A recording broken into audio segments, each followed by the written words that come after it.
could have been. But me, your man, Louie T. Welcome to the command post. You already know what it is. Post up. Take command. I, of course, am your commander-in-chief, Louie T. Thank you for joining me. I told y'all it was late night. Lit. Late night, Louie.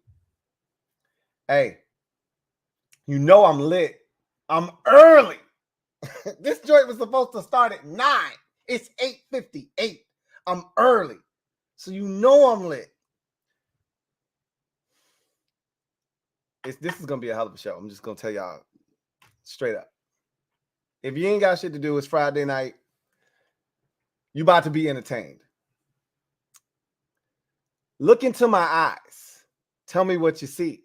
Can you see my high? Am I your enemy? Check this out.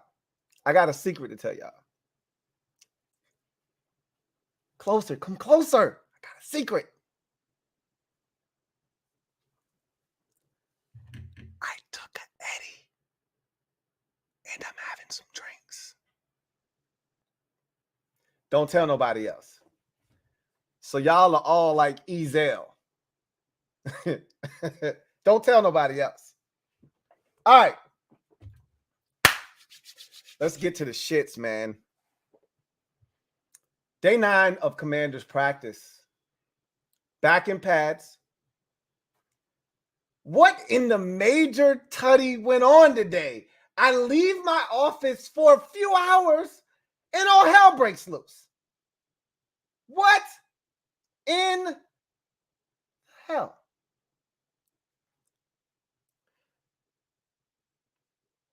We heard from Ron Rivera today, Tress Way, Benjamin St. Juste. We'll get to those interviews a little bit later on in the show.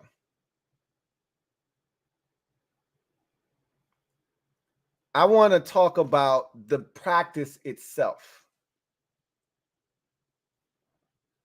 Because I talked about day number 7 and how chippy 7 was and how I enjoyed day 7. 9 took it another step up. Next level shit.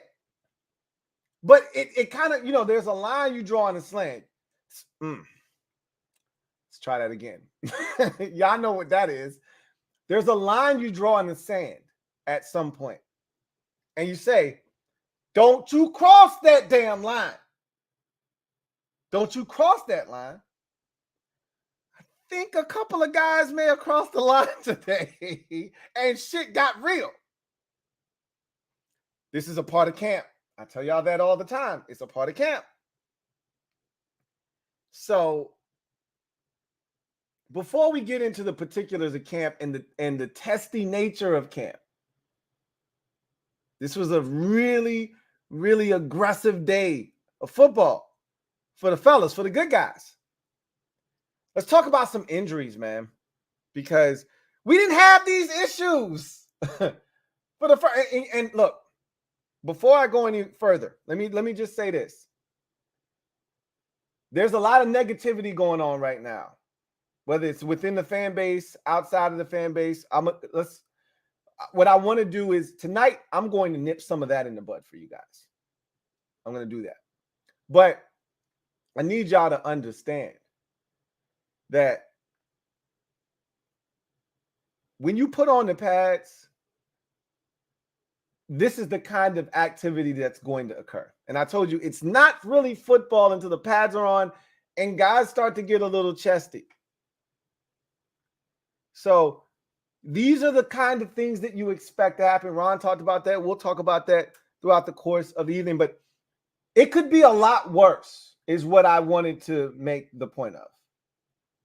Don't get all bent out of shape about these injuries. Are any of these season ending? Because I can point to teams around the league that have had season-ending injuries to their players. I'm knocking a little bit of wood.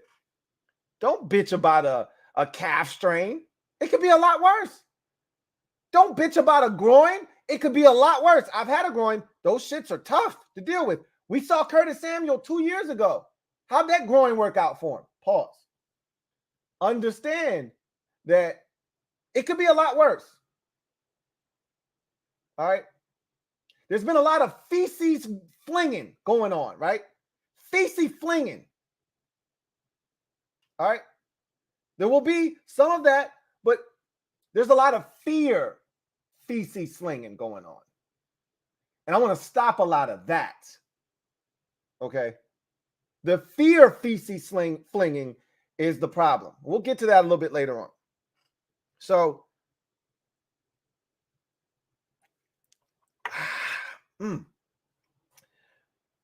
let's get to these injuries, man, because we've been relatively healthy up until yesterday.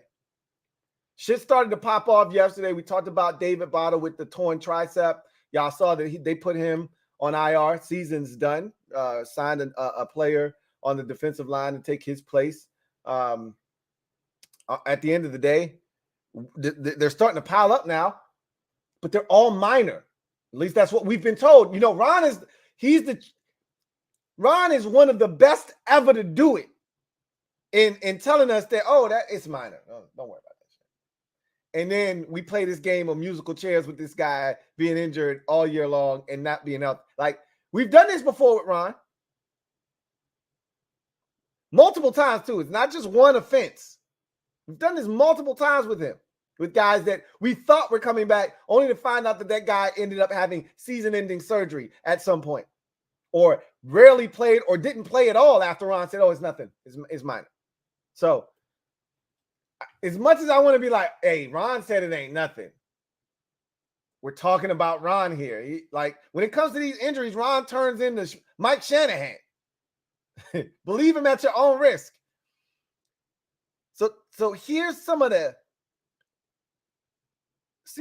work we got today. And I talked to the injury reaper. We had a hell of a conversation earlier today. And I said, look, injury reaper, bro, we go way back. He's like, oh, man, do we ever, man? I was like, yeah, come on now. Come on, man. Stall me out, bro. Stall me out. We had some years, right? He was like, yeah, we had some years. I was like, no, bro, look at me. Look at me. We had some years. He was like, yeah, we had some years, man. I was like, bro, you remember 17? He was like, how could I forget 17, bro? That was epic. I was like, man, you took like every single player we had except Kirk Cousins. He was like, yeah, 17 was a good year. I was like, I ain't really trying to go down that road again. I said, we got new vibes. We got a new juju going on, bro. Can you stall me out?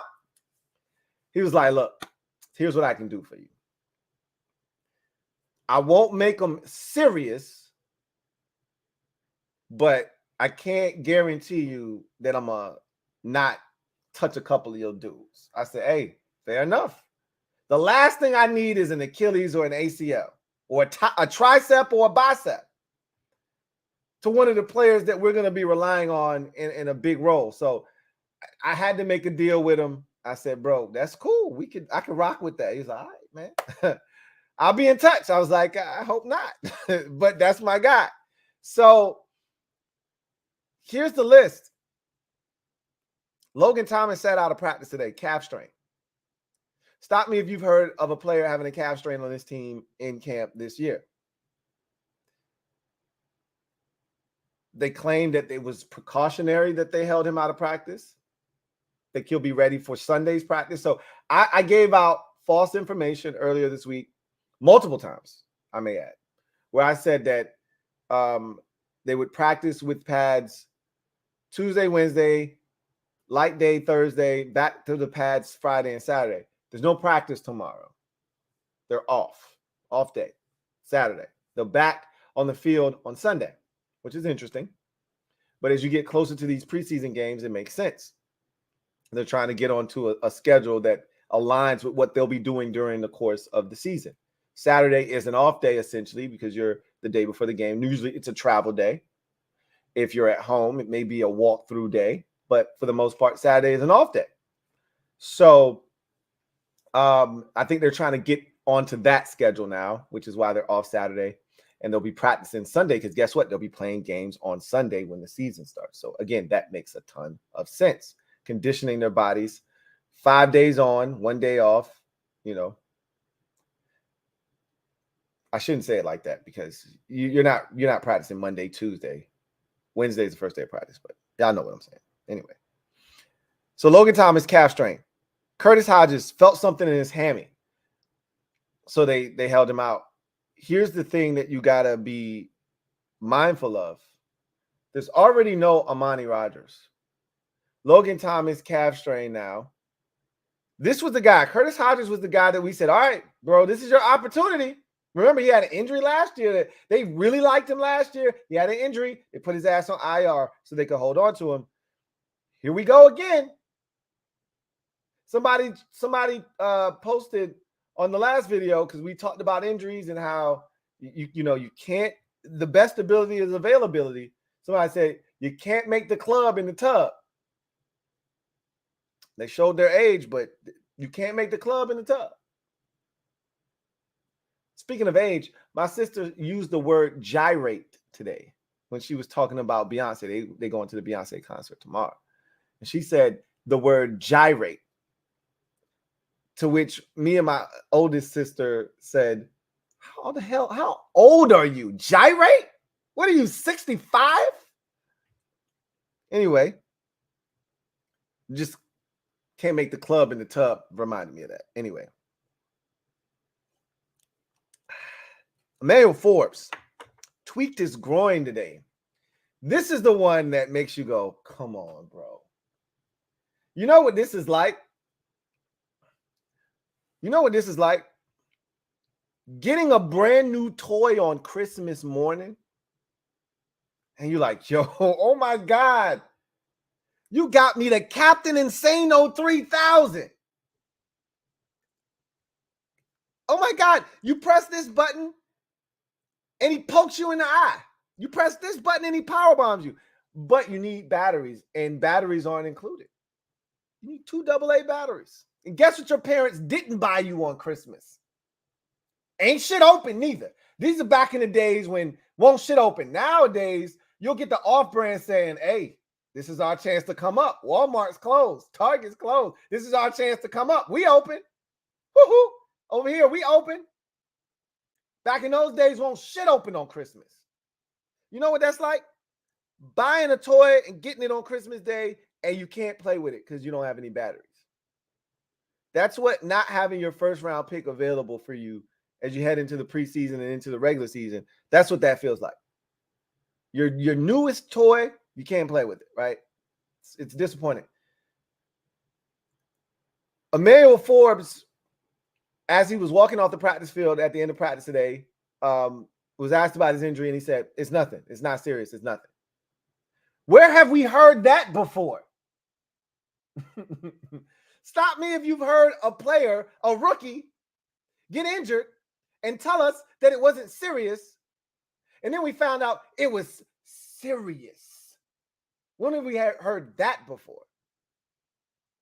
I don't think it's that serious, but we could find out on Sunday that he tore his groin off the bone.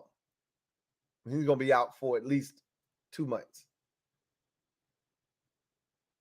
Or done for the season. I doubt that. He was seen with ice. And the sad part about it is he had 2 pass breakups against Terry. Because Terry was getting the best of him in camp to this point. And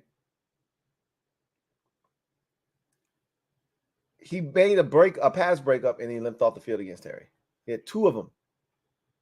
We'll get to the defense and their dominance today. But Forbes was kicking ass. He was starting to gain that confidence. Kendall Fuller talked about it the other day. We talked about it on the show. And now he tweaked his groin. We'll see the severity of it. Cross our fingers. Here's the hoping. Here's the hoping that this is not a significant injury. Here's the hoping that that's not a significant injury. And he'll be back sooner rather than later.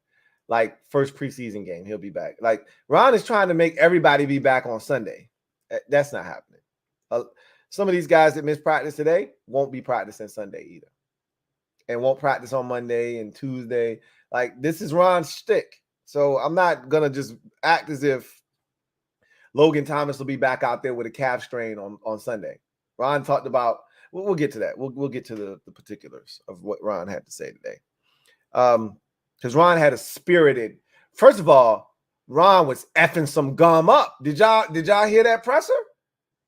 I mean, Ron was going to work on that gum. I was like, shit. Let me get a piece. Anyway. That shit sounded like Bubblicious, like strawberry splash. What y'all know about strawberry splash Bubblicious? That was the best flavor of Bubblicious. What you know about that? Ron was effing that shit up, bro. Like, Ron, bro, easy on the mic. He was killing that shit. And then there was a period where he was waiting for the reporters to say that he was punishing that gum, son.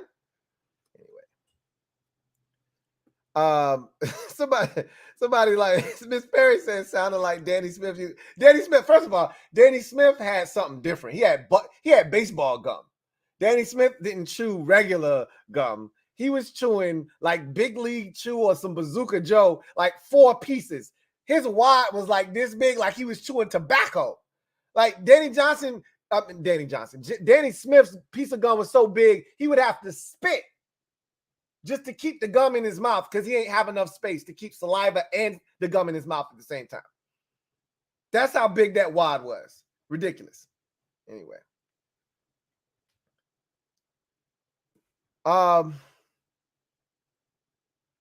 Hopefully Forbes' injury isn't serious. Cody Barton. I was just starting to get on the Cody Barton trade. You know, on Friday after next. One of my favorite parts. See, this is the kind of night it's going to be. I hope y'all ready. Saddle up. So, on Friday after next, when Day and Craig become security guards, and they ask Molly where their guns at. He's like, you don't need guns. You're top flight security. You have whistles. You have whistles. You have whistles. And one of my favorite parts is when he goes, toot toot.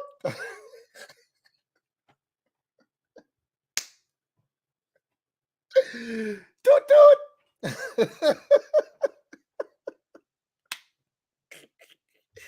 Anyway, I digress, man. I'm tripping. So, Cody Barton did not practice with a hip flexor. And I was just starting to like Cody Barton. I was getting in, and the reason I went off on that tangent is because I said I was just starting to get on the Cody Barton train. And I said, toot toot. Holy moly donut shop. Anyway. Now he's got a hip flexor. And look, I don't know if y'all know, but hips aren't anything to play with.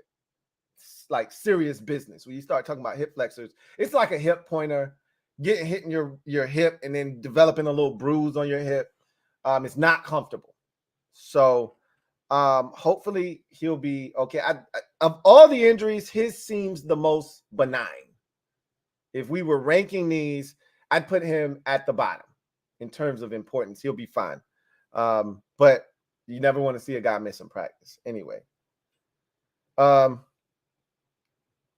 So those were the guys, and then Sadiq Charles still with the calf strain. What did I tell you? I said I guarantee you he don't practice when they put the pads back on. Of course, he stretched with the team and then he went back inside. So no Sadiq Charles today either. So y'all funny as hell. Somebody said, Mike Lowry said, you tough guys don't need guns. you big, strong, tough guys don't need guns.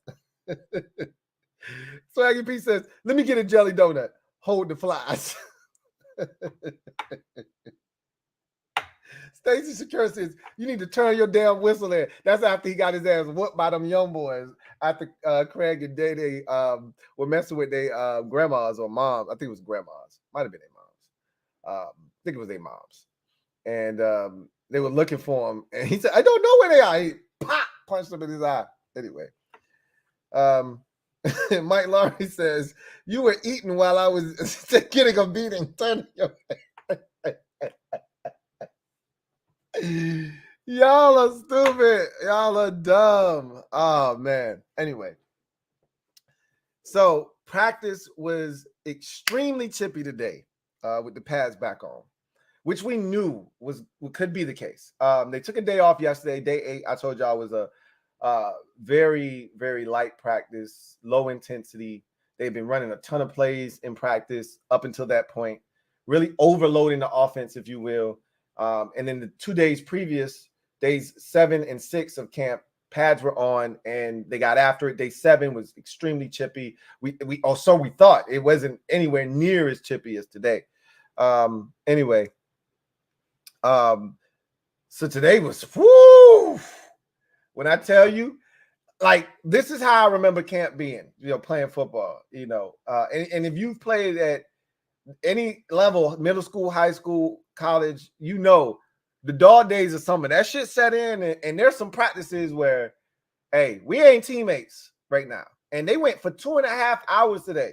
So there are stretches of practice where you're like, man, F that dude. It's defense against offense, and you getting after it. And you saw it today, man. Shit's getting really, really spooky out there, man. So let's start with Sam Cosmi. So I was on the Peacock app the other night, and they got all the WWF shit up there. And I used to be a massive wrestling fan back in the day. I don't watch wrestling anymore. I haven't watched wrestling in years, since probably the Attitude era. That's probably when I jumped off after that was over with. And so, but they got all the old stuff. So I was, perusing through there, and hearing what Sam Cosmi did today made me smile, because I was a huge wrestling fan. And when you were a wrestling fan, especially back in the day, you was trying some shit. You didn't just let the wrestlers do it. You were trying the shit at home. You guys who watch the podcast, you've heard the story already, about some shit gone awry, right? Like, we didn't let the shit just stay on TV. But Sam Cosmi belly to belly suplexed Fedarian Mathis at practice today. Okay. Bro, last year we had John Ridgway turning into Captain Insano and powerbombing people, right? Like he was Sid Vicious. And now we got Sam Cosmi belly to belly and folks out here. Keep in mind, Fedarian Mathis is one of the heaviest players on the team. Fedarian Mathis is like 312 pounds. We ain't talking about a small guy here. Fedarian Mathis is like 312, 320, something like that. But you know what it reminds me of is when Sam Cosmi was a rookie, when he first got here. Brandon Sheriff said Sam Cosmi is one of the strongest dudes on the team already. Like, I respect Sam. Sam literally walked up to me. I'm in the weight room, and he said, hey, what we doing today? And from that point on, I was like, okay, I can rock with this dude. So it reminded me of that conversation, that quote from Brandon Sheriff, and now it's coming to fruition, because Fedarian Mathis, he ain't a little dude. And Sam scooped his ass and belly to bellied him. Pow! Dropped his ass. Right? To which, after practice was over, Sam was asked about the incident. So apparently, Sam got the best of Fedarian on the play. Fedarian decided to get up like he really wanted to smoke. And Sam was like, bro, you don't want this shit? And then Sam said, all right, belly to belly. Bah! Dropped him, right? Sam said, look, we got to be smart, but we ain't taking no crap from nobody. Salute to Sam Cosmi. Like, we ain't no bitches on this offensive line, bro. Take that shit somewhere else. And look, we don't want to inflict pain on our teammates, but that's a message to all of you other tricks out there from the other teams that want to try some shit. You don't want to try it with us. I said this before, and I'll say it again. This offensive line, look, we still trying to figure out which 5 is going to be ready for week 1. And we're not sure if the 5 dudes that they decide to put out there are going to be any good. We're not sure about any of that shit. But what I am sure of is that all 5 of the dudes, whomever they are, will be able to make this statement loud and clear after this belly-to-belly suplex. Bitch, my mama ain't no hoe. Bitch, my daddy ain't no hoe. Bitch, my sister ain't no hoe. Why you trying to play me like a hoe? You ain't going to do that. Not here. Sam had to let him know. Ain't no hope. They take that shit up there around them third stringers. Get the hell out of here with that shit. Here. Fedarian to learn real quick. Sam ain't the one. Whoever's that left guard, Chris Paul, you can try that shit with him. Don't bring that smoke over here with Sam. So that was one of the first scraps of the day. It was not the last. Or altercations. I won't call it scraps. In a 9-on-7 9-on-7 period. Okay, we talked about 9-on-7s. Offense has 9 players, defense has 7. Front 7 for the defense, whether it's so we heard about the Cinco package. Cinco, I love the name, which is the 5 down linemen, which is one of the packages that has really mitigated the impact of the linebacker position on this team, which they've done purposefully because we really haven't had any linebackers that have stepped up and said, hey, I'm the guy. So that Cinco package allows you to take off a linebacker, put an extra D lineman on the field, keep your 5 defensive backs, 1 linebacker. And so in 9-on-7, you can either have the Cinco package, which would bring in an extra safety. Normally, the 9-on-7 is 4 defensive linemen, 3 linebackers. All right. Because it's kind of mirroring a goal line situation, except you don't have any of the corners and all that stuff on the field. So 7 defenders in the box against 9. Obviously, you got to account for the quarterback. That's one of the players. And then the running back is another player. So that's 2 guys. You take away those 2, and you have the 7 blockers, right? 5 offensive linemen, usually 2 tight ends, okay? You could get freaky if you want, take a tight end off the field, put a fullback on the field. But generally, it's the 2 tight ends, the running back, and the quarterback. So that's why you have 9 on offense. So during that period, the 9-on-7, an offensive lineman or a defensive lineman, rather, jumped off sides. And Nick Gates took exception to that. So let's rewind a bit. The previous 2 days ago, with the pads on day 7, with the officials out there, I think the first day the officials were out there, might have been day 8. There were 5 false start penalties by the offense. Not all the first team, but the first team had 2 or 3 of them on their own. And so the D-line had a lot of jokes for that. You know, Chase Young, Montez Sweat talking a lot of trash, getting after the O-line. Oh, y'all scared. We got y'all jumping, all that kind of stuff. So now you fast forward to present day, today. Yeah, a false start, or excuse me, an offsides penalty by the D-line. And Nick Gates takes exception to it, picks up the ball, and throws it. Why everybody picking on Fedarian Mathis, man? Like, does he have bitch written on his forehead or something? Like, I'm not understanding the smoke that Fedarian is getting. I guess he's still kind of a rookie. He didn't play last year at all for the most part. I don't know what it is, but everybody just seems to be going after Fedarian like he ain't from Bama, right? Like, why we disrespect Fedarian like that? This is what I did know. I said Nick Gates threw the ball. I know it wasn't the first team. He ain't do that shit to Payne or Allen or Sweat or Young. So I was like, got to be a second team. And then they said it's Fedarian. I said, okay, that makes sense.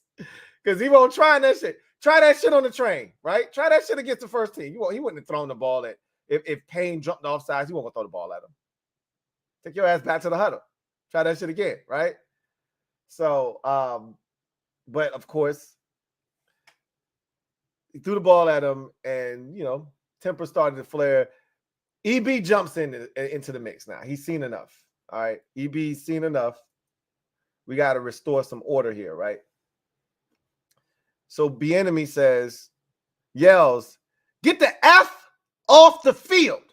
We don't do that shit."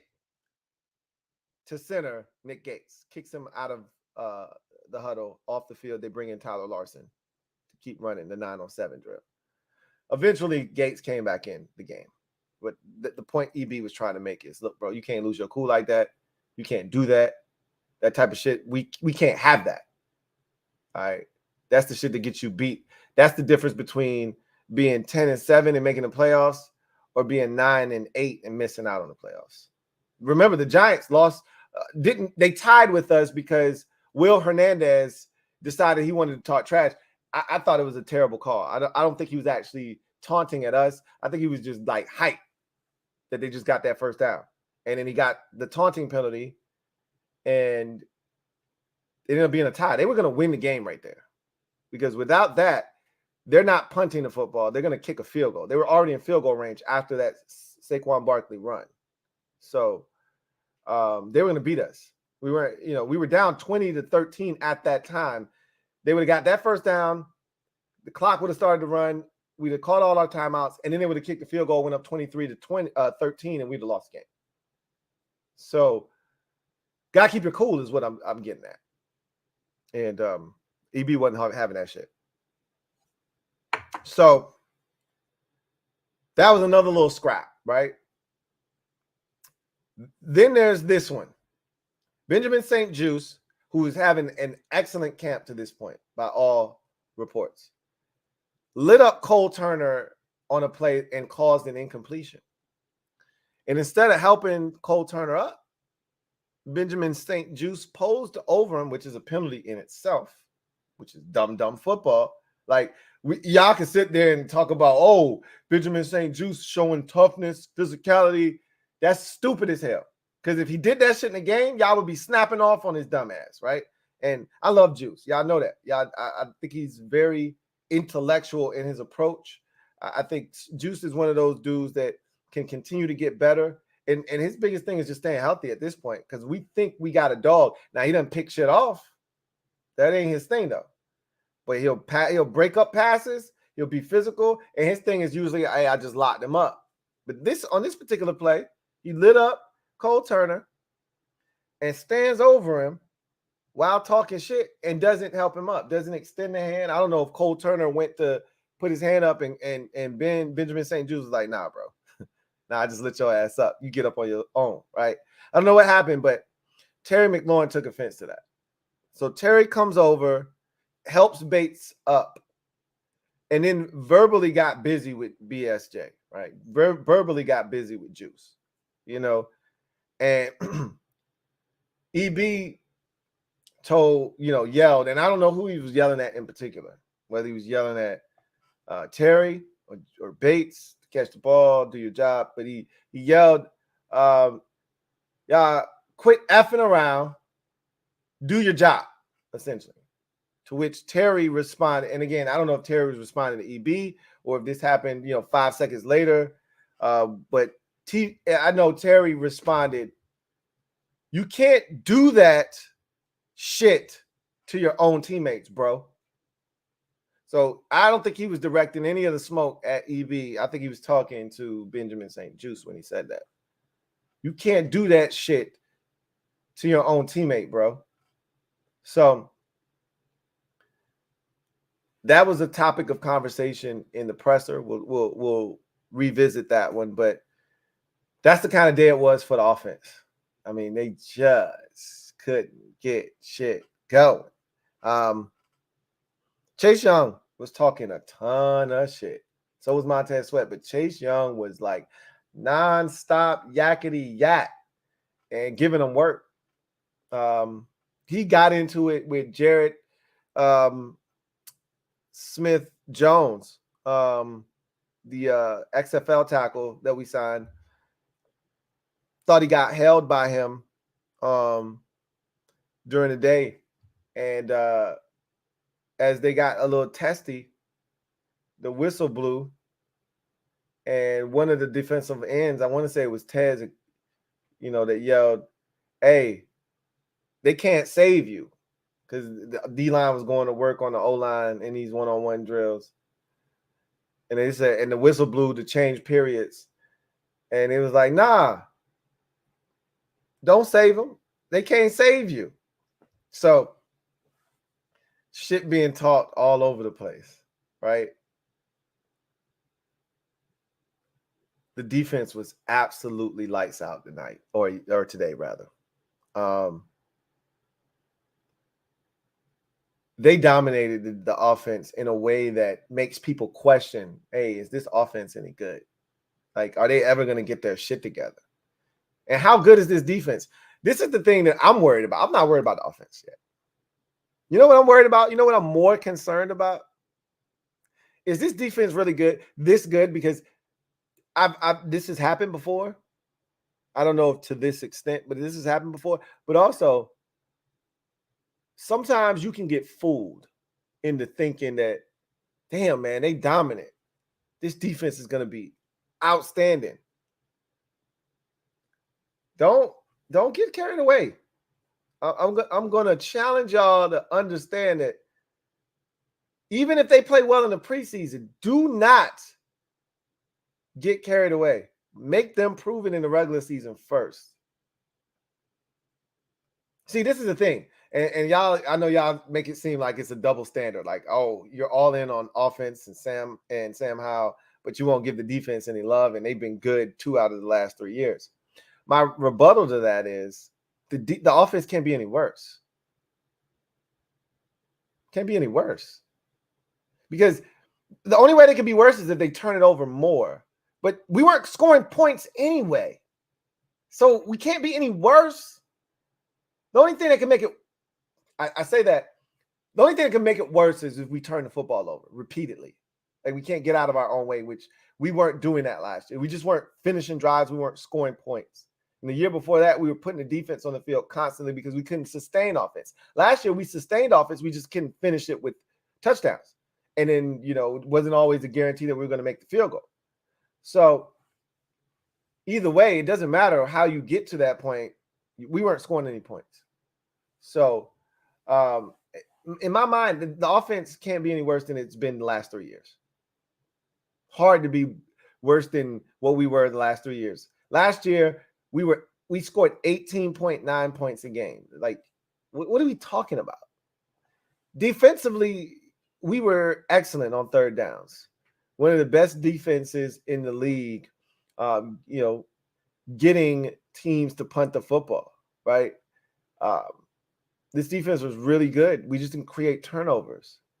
But do you really think that that's going to happen again? I've been fooled by this defense before, which is why I'm apprehensive to just buy in when they're dominating an offense that's in its first year, trying to install an offense. Like I'm apprehensive to crown this defense, even though I'm excited about the pieces and the weapons and the speed and all the things that they can deploy.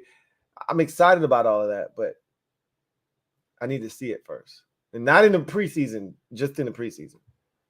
Because I've seen dominant performances in the preseason, gotten excited only for the defense to get into the regular season and get shredded. So I'll reserve judgment until I see it in the regular season. But they kicked the offense's ass today, man. Offensive line just can't block the defensive line consistently in the pass game. And there are reasons, I feel like, that attribute to that. It's not the only reason, but I think there are reasons, contributing factors, if you will, to that. But at some point, you have to stop making an excuse for the offense, right? I don't think we're at that point yet. I don't think we're at that point. And I'll let you know why my worry isn't as high. It's probably some of yours out there, but I've said this before, and Rivera echoed my sentiments. So I feel validated by saying, and I've been saying this, I would feel some type of way if the defense wasn't dominating the offense. I've been saying it all camp. And Rivera just said it today. So I feel validated because I've been saying this to you all camp. Every time the offense has a rough day, I said I'd be feeling some type of way if the defense wasn't getting the best of the offense. It should. It only makes sense. You know how rational I am. I'm a rational thinker. Everything has to make sense. I think in practical terms. What makes more sense? A defense that's been together for 4 years, same scheme, year 2 of their zone match, but for the most part, the principle of the defense, 4 years. Most of the guys on the defense, as I mentioned, there are only 2 or 3 young guys or new guys, Barton, Forbes, and Martin, right? Out of the guys that are going to see a ton of snaps that are playing that haven't been here the year before, or the year before that, or the year before that. Those are the 3 guys. Everybody else has been in this system 2, 3, or 4 years. Most guys, 3 or 4 years. The entire defensive line has been here all 4 years.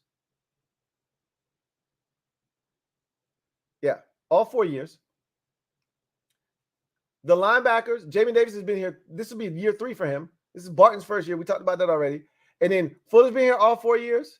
Benjamin St. Juste has been here 3 years. Derek Forrest has been here 3 years. And then you got your 2 rookies, Forbes and Martin. And I talked about all 3 of them. Forbes, Martin, and Barton. That's it. 3 years or more. Everybody's been in this defense 3 years or more. They should be dominating. I'd be disappointed if they weren't. You have 4 new starters on the offensive line, or at least 4 guys that are in different positions than they were last year or weren't here at all.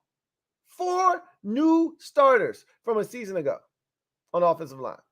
Not to mention a new quarterback. Not to mention a new scheme, a new offensive coordinator. Yeah, I would expect that. But again, we'll come back to that. We'll circle back around.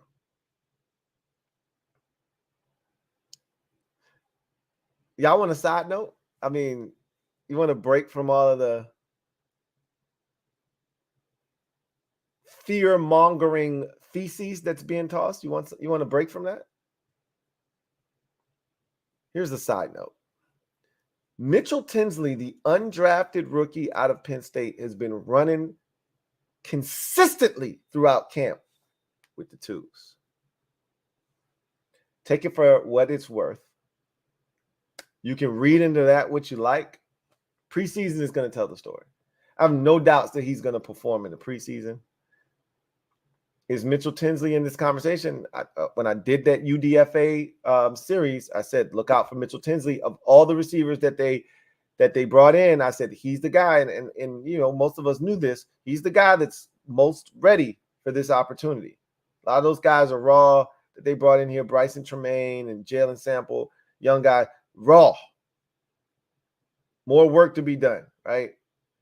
Mitchell Tinsley, despite probably starting football later than all of those guys. Mitchell Tinsley didn't start football until high school. Despite starting football later than all of these guys, he's probably the most polished and most ready of all of those receivers. I'm not saying. I'm just saying. Anyway, let's talk about these pressers. Then I'm going to double back and I'm going to spread hope. You know what that made me think of? I can't even remember what movie this is. You got to spread hope in your brains and not pushing dope in your veins. What movie is that? Is that Lean on Me? Nah, man. That ain't Lean on Me. What movie is that from? You got to start pushing hope in your brains instead of dope in your veins. It's an 80s movie. It's got to be an 80s movie. What am I thinking about? Where did I get that from?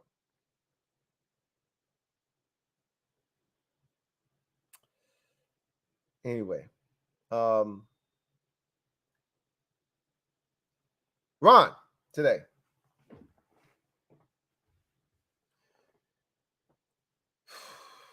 Ron had an interesting presser today. Ron might have took a Eddie just like I did. He was on one today. I told you Ron was busting that gum down. Ron was busting that gum down. We already talked about that though. Danny Johnson style. Let me say Danny Johnson one more time, and I'm gonna smack myself. Danny Smith style, right? He's busting that gum down. I mean, you know what I think? I in thinking about it, you can't bust Bubblicious down like that. That's impossible. Not the way Ron was working. That's some of that cheap 25-cent gum, right? The Big Red, the Winter Fresh, the Double Mint, the Spearmint. Y'all remember that, right? The Juicy Fruit. Can we have a conversation right now? Because I'm a breathologist. Okay, have been since like the 3rd grade. So, does any gum make your breath smell worse than Juicy Fruit? Juicy Fruit ain't even good. You got your friends riled up, grab a stick of Juicy Fruit. The taste is gonna move ya. Juicy Fruit is trash, and it make your breath stink. They got to do better. Ron was chewing a piece of Big Red. That's what I'm going with. He loves Andy Reid. He calls him Big Red. He was chewing he had to be chewing one of them 25-cent packs, right? With the 5 sticks. It probably ain't 25 cents no more. They obviously inflation has jumped that price, but once upon a time, you can get a 5 stick, it's 25 cents. Winter Fresh was my gum of choice back in the day, but it had to be Big Red. It had to be one of those thin gums because you can't work over a normal gum like that. Not the way Ron was going to work on that. And that had no flavor, whatever he was chewing, right? Anyway. Ron was on one, and I loved Ron's energy, though, because Ron was like, bro, I expected this. Like, it's football. 5 straight days of practice. This is day 9 of camp. They've been going at it for 5 days straight. 3 of them have been padded practices. Yeah, no, I expected some chippiness. I would actually be disappointed if it wasn't. It's, this is what it's all about. Now, it's our job to take this practice and help them learn. Help them learn from today's practice. Can't have the losing of the cool. I thought Ron said he felt like they were somewhat immature, right?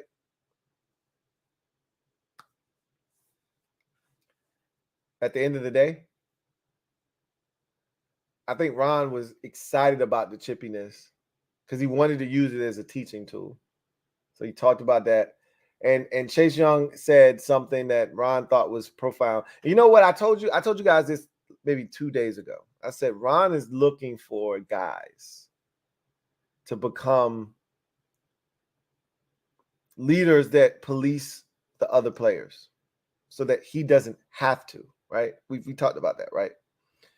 And I said Terry's one of those guys. Jonathan Allen is another one of those guys. And he probably needs one more dude to step up and police the players so that he doesn't have to do it. Terry's on the offensive side, and Jonathan Allen is on the defensive side. He probably needs one more dude to step up, preferably a defender. It'd be great if it's a quarterback, but it's not going to be Sam. But, if it's a defender, I think it'd be great.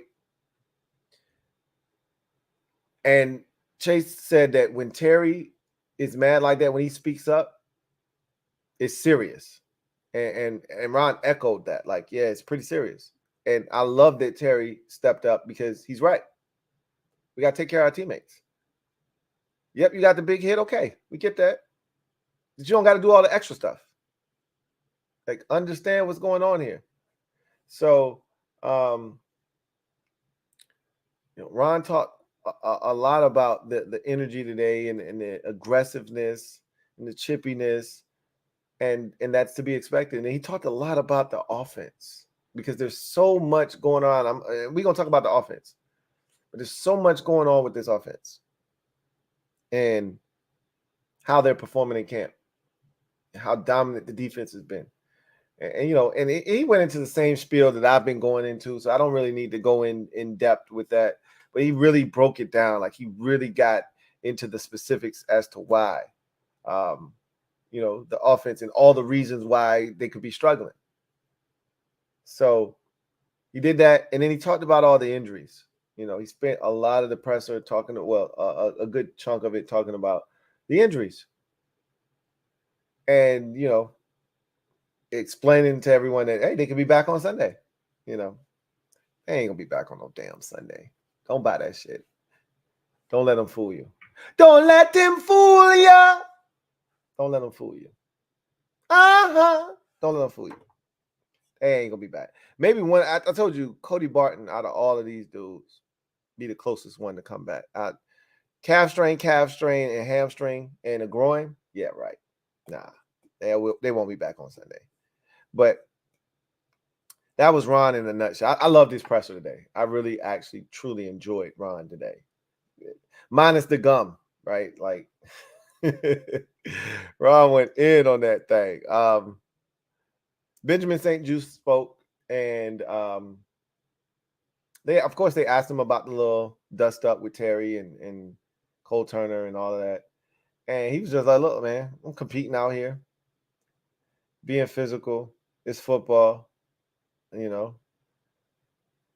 It wasn't anything, out here malicious and nothing like that. It was good, clean ball. And I'm gonna talk that talk. I think it's good for practice. It gets the other side riled up, and it makes for good competition, and we trying to make each other better. So he downplayed the situation, and so they, the press was like, nah, we ain't. The media was like, nah, we're not going for that shit. So did you talk to Terry and all of Cole Turner or anybody after the situation? And he's like, yeah, no, I talked to Terry, and we good, man. Like it wasn't meant to be anything divisive. Essentially, he was like, look, Terry's a leader, and he's a damn good leader, and I respect his opinion, and he's right.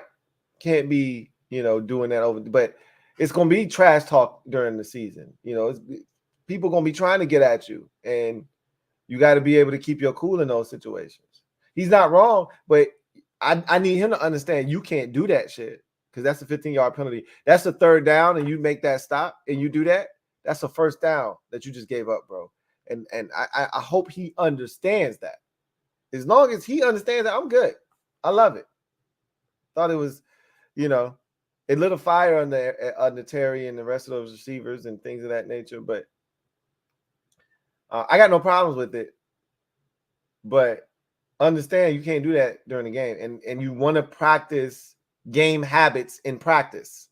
That was always one of the things that was preached as practice game habits now, right? Practice game habits in practice. You don't want to be taunting guys in practice. So anyway, I digress. But he also talked about where he felt like he's improved. And he said one of the things is now, like, I play multiple positions on defense in the secondary, boundary and slot. And I feel so comfortable now with, anything that they're asking me to do. And I've watched so much film. And he was like, look, you can be the strongest, the fastest. That don't matter. It's the guys that are locked in and have done the film work that are the ones that last 5-10 years in the league, or more. And he's not wrong. He's like, it's the dudes that are the film generals that find a way to be field generals. So they asked, they kept pressing and kept probing. And Juice is a good sport, because he could have just like kind of got irritated that they kept asking around the same questions and pushing for more. But they finally got to, after maybe a series of like 3 or 4 questions, they got to who he was watching, because he talked about watching a ton of tape on himself, his rookie and second season, watching OTAs and all of that stuff, and kind of getting a feel for what other guys were doing around the league, and kind of trying to implement some of that into his game. And eventually they got around to who were the players you were watching, and he listed Jair Alexander, Marshawn Lattimore. Like, Jair be getting cooked. Like, God damn, he be getting his ass whooped. But he's a competitor, and he's not afraid. But he be getting his ass whooped. I've always told y'all, not being scared is not a prerequisite to getting your ass whooped. Like, you don't have to be scared, or you could not be scared and still get your ass whooped. Right? So Jair Alexander ain't afraid to go one-on-one, but he's getting his ass whooped on like Terry. When Terry see him, it's a walk-in touchdown. Like, that's on sight. Back to Terry's rookie season, he was cooking Jair Alexander. So I don't know. But Jair doesn't lack for confidence. He named Marshawn Lattimore, who is one of my favorite corners in the NFL. And he gets work too sometimes, but he's a dog. I love me some Marshawn Lattimore. And then he also said Sauce Gardner, who was the defensive rookie of the year last year. So we'll see if he puts some of that into his game and improves in that regard. Then there was Tress Way. And Tress is always interesting. He is always thoughtful. He's another, and he's the oldest player on the team. So, there's that. But he's always insightful, and, he keeps it lighthearted and spirited. And, you're going to get a great answer from him. He's really good with the media. I've already said this, when he retires, whenever that is, Tress could probably play another 10 years. He's a punter.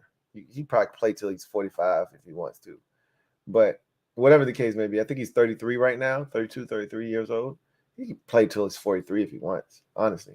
I mean, as long as he continues to kick the shit out of the football, if he enjoys it and he wants to stick around, Tress can play, for as long as we see punters last all the time in this league till they're 40. So, with that said, though, if Tress decided, I want to spend more time with my family, he's got like a job with his name on it in the media. He's specifically working with the Commanders and their media team. He's got shows lined up. He's so charismatic, and there's certain guys that you just know when their career is over, they're made for the television. Tress Way is one of those guys. So whether he decides to go back to Norman and do some things for Oklahoma, or if he decides he wants to stick around for the professional team, it's up to him. But he's got a job with his name on it wherever he goes. So he talked about the snaps with Cam Cheeseman, and that's something else we got. As a matter of fact, I've been meaning to show you this tweet for 3 days, not 2, 3 days, right? And this was from 3 days ago, I think. So I've talked about the chippiness that's going on, and Matthew Paris. This is again from like 3 days ago.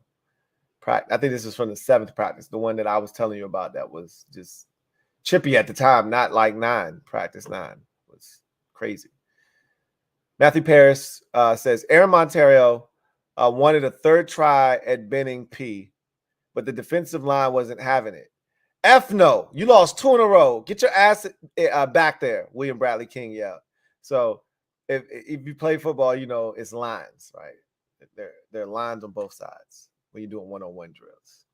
And so you're matched up with somebody. You get in the line, 2 people at the front line go, and the next 2. And so in camp, a lot of times when you get bested, if you get your ass dusted really bad, you're like, nah, we got to do that shit again, right? It can't end like that. I can't go out like that. So and a lot of times they'll give you another opportunity, right? He got cooked twice and wanted a 3rd try, and they was like, man, get your ass in the back of the line. You holding up, like, we only got this period for 15 minutes, and you holding up shit. You done got your ass whooped twice now. Get your ass in the back, man. Hell wrong with you. But this is why I wanted to show you this for this particular conversation that we were having. Matthew Paris adds to that. Field goal unit comes on. Chase Young to Joey Sly. We can win the game right now. The crowd going crazy. Chase had been hyping up the crowd to make noise, to make it, feel like it's a game-like situation. Put a little pressure on the kicker to see how he handles it. And the snap is botched, and Sly doesn't get the kickoff. Oof. He made the redo, so they did it again, and he made it. I don't think he's missed a kick all camp, from what I've been told. But I wanted to point that out because it was brought up today that during Ron's presser and the Tress Way presser, that a lot of snaps have been botched during camp. I didn't know this up until today. So this was news to me. You don't get a lot of special teams updates, because it's not the most glamorous position. But Ron was, like, hey, we got to clean that stuff up. He didn't get into too many specifics, but Tress did. That's right up his alley.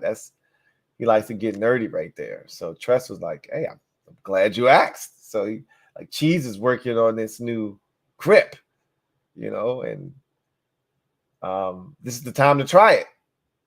And so he went into this long, drawn-out explanation about what year 1, you're a rookie, you just come in, you do everything you're told. Year 2, you're more comfortable, and you start trying to perfect your craft. Year 3, you start trying shit, because now you're good. Everything's supposed to go without a hitch because you've been here for 3 years. There's no excuses now. And so now when you're perfecting things, you want everything to be tight. And he's like, yeah, Cheese wants to throw back, you know, a tight spiral. So he's working with a new grip. And it's caused a lot of botched snaps to this point. A lot of drop snaps, a lot of not getting kicks off. It's been a problem in camp to this point, you know. And the way Tress phrased it is that, he can go back to the old, you know, the original hold and grip and snap them off and we'll be fine. That's not what he's working on. So, you know, I don't know. It's muscle memory, right? That's why you do this stuff in camp, to do it over and over and over again to the point where you don't even think about it. You just do it. Your body just does it. It has a natural response to do it. They got to clean that shit up. Whatever it is, whether he gets that new grip down pat or you go back to the old grip, figure the shit out. He also had a little tribute to Pete Haley. I don't know if y'all know, but Pete Haley's last day on the beat was today. He's taking some opportunities that have come his way, taking advantage of them, and good for him. And wish him all the best in his future endeavors. But he will no longer be on the beat, and I'm assuming he'll no longer be on the podcast with JP and Mitch and company. So, and to me, he was the comedic relief of that group. If you listen to their podcast, I haven't listened in quite some time, but he was the comedic, and he used to ask some really interesting questions, but he was always sharp. He always knew everything. He'll be missed on the beat. That's for sure. He'll be missed. But anyway, Tress Way talked about all that stuff. So he got into some really, I'm like, there was some really good conversation. Like he talked about the kickoff rule and how that can be impacted. He talked about the place kicking competition that's in camp and how they like the ball being held and the, you know, their strokes and pause and how they're different. And, you know, this is one of his first times being a part of a kicking competition in camp. So, you know, it's a little bit of an adjustment for him. You know, he kept it lighthearted. They talked about all the scuffles at practice and you know, his color jersey. He used to wear white. Now he's wearing, you know, burgundy, which burgundy is representative of the defensive side of the football. And, you know, special teams is considered a part of the defense. And he said D'Angelo Hall and somebody else had approached him about it. They said, bro, what you wearing that white jersey for? You're a part of the defense. And ever since then, he's been wearing a burgundy jersey. So he told all those stories. Like I said, Tress Way, awesome. And so, yeah, all of that good stuff. So now what I want to get into real quick before I get to your comments, because I see them lining up and I appreciate y'all. There's a lot of negativity surrounding this offense, and rightfully so. They haven't been good this camp for the most part. I think we've been hard on them, and I think guys like John Keim. I don't know if you had a chance to listen to John Keim and his podcast, but do yourself a favor. During camp, John Keim's podcasts are everything. Like he put one out today that encapsulates the first 2 weeks of camp with Bram Weinstein. He's talking to Bram. And you know, Bram's the play-by-play voice of the Commanders. So he's a little biased. You can't help but be biased as the play-by-play guy. As much as you want to keep it objective, play-by-play guy is going to be biased. You spend so much time around the guys, you become, you know, you really take a strong liking to them. You root for them. You want them to win. So you got to take what Bram says with a grain of salt. But Bram is also brutally honest as well. All right. So it's a great podcast to listen to, this last episode. But there's a lot of negativity surrounding the offense. Like JP Finley is pressing the button. If you want to panic, go to JP. JP gonna make sure he provides you with all the panic, right? JP is like extremely nervous about the offensive struggles to this point. That's not where I'm at with mine, right? Like to me, that's fear mongering, right? When it comes to the offense, when you get that kind of stuff. I don't watch the daily news. I don't know about you. I can't speak for you. You might watch the nightly news with Lester Holt. I don't watch the nightly news. I don't watch the 6 o'clock news, the 5:30 news, the 5 o'clock news. Hell, I think there's even 4:30 news now. Some people trying to get ahead of the 5, right? I ain't paying the 5, but I'll put it on at 4:30. I don't watch none of that shit because the news is so damn depressing. I have a serial killer next door to me. I wouldn't even know. That's the downside is you're not as informed, but shit, every story on the news is so damn depressing and so negative. I don't want that shit bringing my energy down, my aura down, right? So I said all of that to talk about the offense and all of this negativity surrounding the offense. And I'm not here to be a cheerleader. Y'all know that. Like, that's not my thing. But this has been my stance on the offense the entire summer. I've been pretty consistent with this. The good days, the bad days. I've said, look, they're going to be ups, they're going to be downs. And I said, that's going to carry into the season with Sam. They're going to be good days, they're going to be bad days. And it's not just Sam. We put this microscope on Sam, like everything that goes wrong with the offense is his fault. This offensive line hasn't been great. It's a new scheme. There's a lot of moving parts. Receivers make mistakes just like the tight ends make mistakes. It's like the quarterback makes mistakes, right? So there's so many moving parts with the offense. And there's been a lot of struggles. And they've been documented.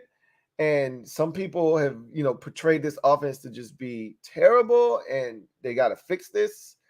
And I don't see how they fix it by week 1. And then you got people saying, hey, yeah, they've had some struggles, but they've had some really solid days. And offense has gotten better. And Sam in particular has gotten better each of the last 2 or 3 days and that kind of stuff. So, look, here's the message I'm looking to deliver tonight, because it was bad today. There's no way around it. The offense got their asses whooped today by the defense, and the defense let them hear about it. And that's part of the chippiness. If you look at all of the chippiness that we talked about, it all really started with an offensive player getting mad because the defense was getting either the best of them or the defense did something and the offense took exception to it. Whether it's Nick Gates throwing a ball because of an offsides penalty at a defender. Why are you doing that? If you're getting the best of them, you're not throwing the ball at them. You're laughing at them. You're pointing. You're saying, hey, we got your ass, right? But when you get your ass whooped and you finally catch a break, now you decide you want to throw the ball at them, right? Benjamin St. Juste lit Cole Turner up and forced an incompletion, and Terry took exception to him not helping him up. It wasn't that he did it, and he was standing over him and all that stuff too, which again, a little disrespectful. I don't want your nuts over me, dripping sack juice on my face, because you're perspirating. I don't want that in my face. Get your ass from over top of me. But in the same breath, he just made a good defensive play, right? The offense didn't make a play. All right. Sam Cosmi got the best of Fedarian Mathis. Now he was pissed off. He got in his bag, got in his face, and he belly-to-bellied his ass. It's all offensive aggression, if you get where I'm tracking here, right? So they're getting pissed off because they're getting their asses kicked. So everybody's looking at the offense and they want to portray the offense in a negative light. Sam stinks. This offensive line is garbage. Is this offense with EB going to work? This whole thing's going to get blown up. Everybody's going to be gone next year. So I'm here to balance you out. Like, there's a couple of extremes, right? This offense isn't performing at the level that we would like, but I don't know if I agree with Ron. They're on schedule. I don't know about all of that. This is what I do know. This is a part of the process. You're going up against a veteran defense in the 4th year of the scheme that they've been running. Year 2 of the zone match, but this is, for all intents and purposes, 4 years of this Jack Del Rio scheme. They know what Jack is looking for at this point. I just went through all the guys who are going to play significant snaps for now. Percy Butler, we can add him in. He's a second-year player, but for the most part, we're talking starters in particular. Guys are going to be playing a ton of snaps. 8 out of the 11 guys are 3rd year or 4th year players. 3rd or 4th year in this scheme because they've been here the entire time. Jack's been here the entire time that most of these players have been here. So you're either in year 4 of Jack's scheme or you're in year 3 of Jack's scheme. So that's a distinct advantage. Conversely, you go to the offense. Everybody's in year 1 of EB scheme. There's not. I told the story. One guy isn't in year 1 of EB scheme, and that's the right tackle, Andrew Wiley. Everybody else is in year 1 of EB scheme. 10 out of the 11 guys are still learning the offense. 5 of them in particular are learning each other. Pause. Since Mega wants me to pause after every semi-questionable comment. I see your jokes out there, okay? I see everything. So I just want y'all to understand this is a part of the process. Just to give you some perspective. We're not the only offense struggling in camp right now that's going through changes. This is not uncommon, guys and gals. This is what happens when you've got a first-year offense and you got a defense that's been together for the last 2, 3, 4 years, and they're playing confident ball, and you haven't, and Ron has made this point many times over, we haven't game planned anything. We're putting a lot on the offense right now. They're installing a bunch of plays. I encourage you to go listen to the John Kahn podcast. Specifically, if you haven't listened to it, listen to today's podcast in particular, because Bram Weinstein brings up some great points. He talked about the offensive line. John talked about the offensive line a couple of days ago on his podcast, where he talked about how young it's going to be and why it's hard to envision so many young guys making a football team. But then Bram said, look, you're in a position right now, and this is Ron, this is why I'm like, Ron is really betting on himself. You got a 3rd and a 4th round pick that aren't going to contribute. Barring like unforeseen circumstances, Ricky Stromberg isn't going to play. And I told y'all this when he was drafted, because he was light in the pants. I told y'all, I said, Braden Daniels isn't ready to help this year. This is all about nutrition, getting him stronger and getting him prepared to play next year. But he's a 4th round pick. You take a 4th round pick, he's supposed to be ready to contribute in some capacity in his rookie season. Braden Daniels, they want to cut him and keep him. And they're not sure they're going to be able to do that because he's a 4th round pick. And Bram Weinstein's like, bro, I don't think there's a spot for him right now. Like, seriously. You can't keep another interior offensive lineman. And Bram was dropping some nuggets that I didn't know, including, we keep talking about this positional flex. Ron is adamant. Nick Gates is a center. He is not a guard. They don't want to play Nick Gates at guard at all. Okay, so he's just a center. So you're thinking, because a lot of people are like, yeah, they're not keeping Tyler Larsen. You got to keep Tyler Larsen. But can Tyler Larsen really play guard? He's another guy that's kind of strictly a center. Then there's Ricky Stromberg. He can play guard and center, but again, are you keeping 3 guys that are really just centers? You have to think about that. Then when you look at guard, if you're going to keep 3 guys that are really just centers, because you're not cutting your 3rd round pick, Ricky Stromberg. You might cut your 4th round pick, but they don't want to do that. But you're not cutting him, and you probably can't afford to cut Tyler Larsen. And you might think, well, we can sneak Tyler Larsen. I don't know. There could be a team out there that's like, yeah, we could use a veteran center. Nah, hell no. But even in thinking about the center position, right? Think about guard. Braden Daniels isn't going to help you. He's not ready to help you. Sadiq Charles and Chris Paul at guard, young, and younger. Okay, or young, younger, and youngest. And this is the point John Kahn is making, along with Bram Weinstein.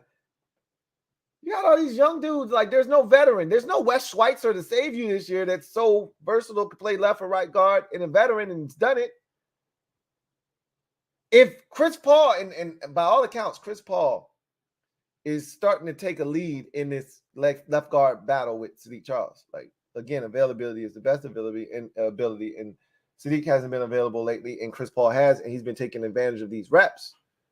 But what if Chris Paul wins the job, and for whatever reason something doesn't go right? You got to insert Sadiq Charles, and you know what that could lead to. He can, 2 snaps in, he could be out of the game. Then what? Right? Now you're playing musical chairs, but the guys you kept, are you comfortable with those guys stepping in? They're not.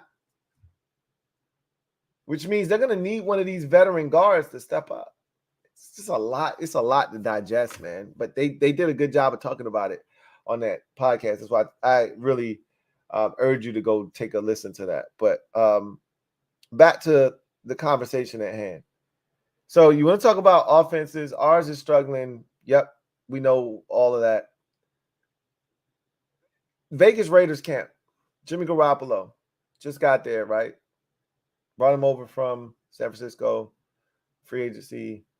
He should be comfortable, right? He knows Josh McDaniels' system. He was in New England with him. That's why McDaniels brought him there. They gave him this big contract.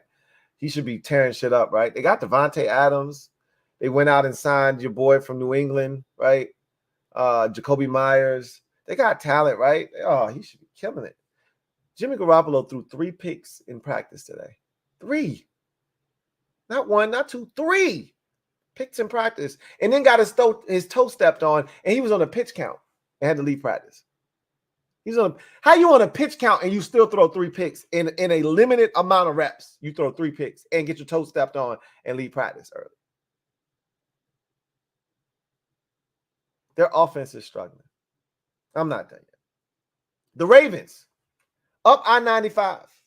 We'll see them in a couple of weeks. Scrimmage, Monday Night Football, all that good jazz, right? Remember, no more Greg Roman in Baltimore.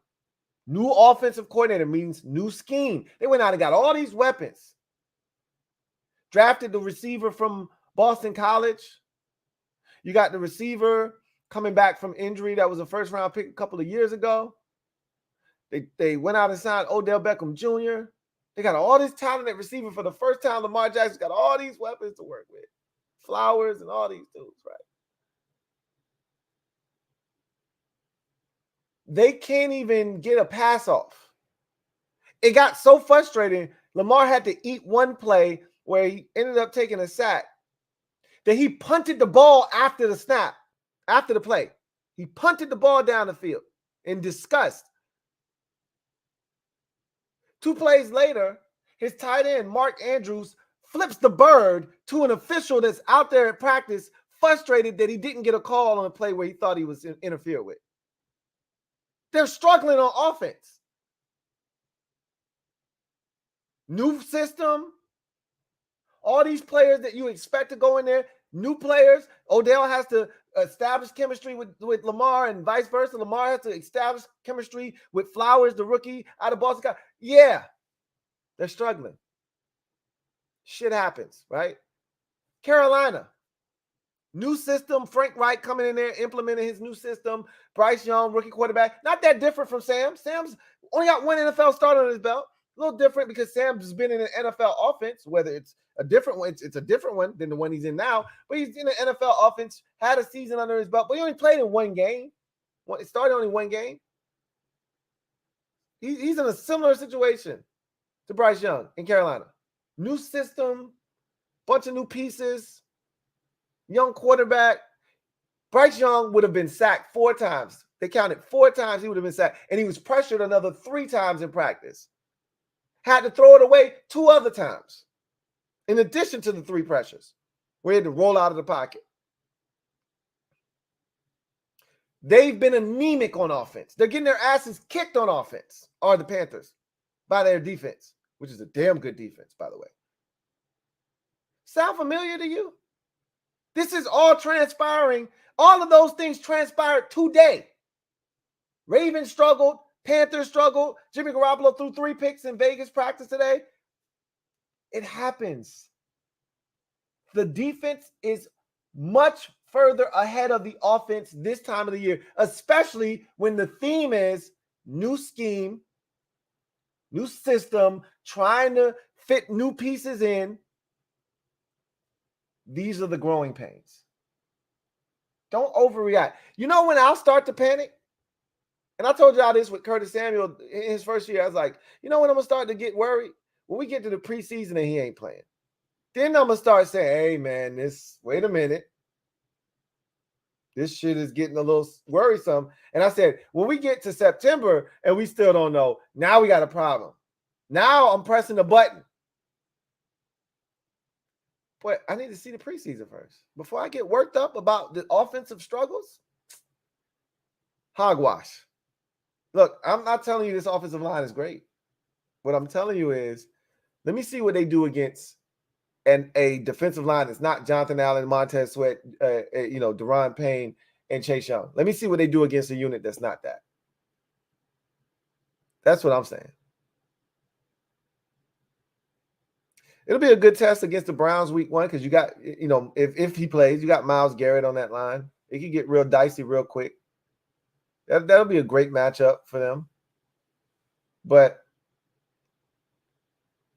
if they struggle, and I already told y'all one of my biggest takeaways from the first week of camp, this offense is going to play in the preseason.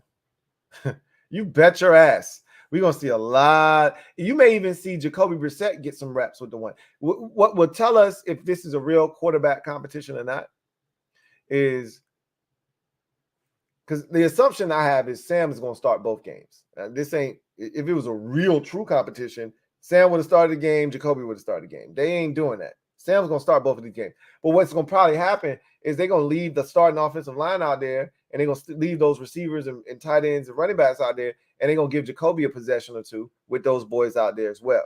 That's what they're going to do. But you're going to see that first-team offense a whole hell of a lot in the preseason, and rightfully so.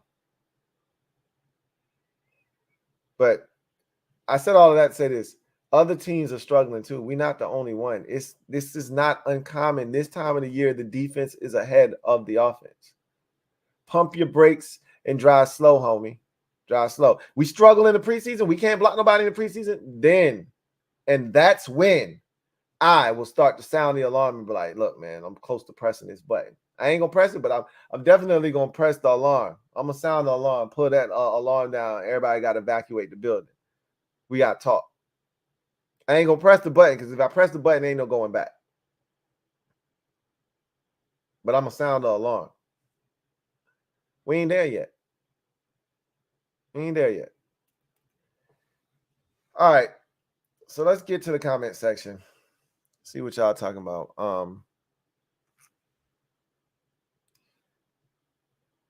Do y'all mind if I go get a drink real quick? Y'all don't mind, right? Of course you don't. Because y'all are my people.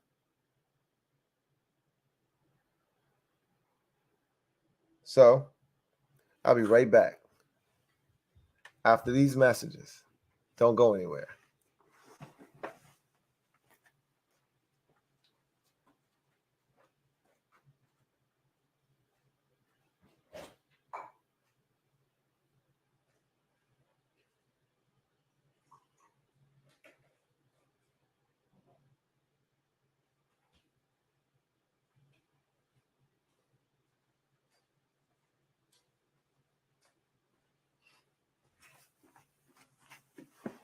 That was fast, right?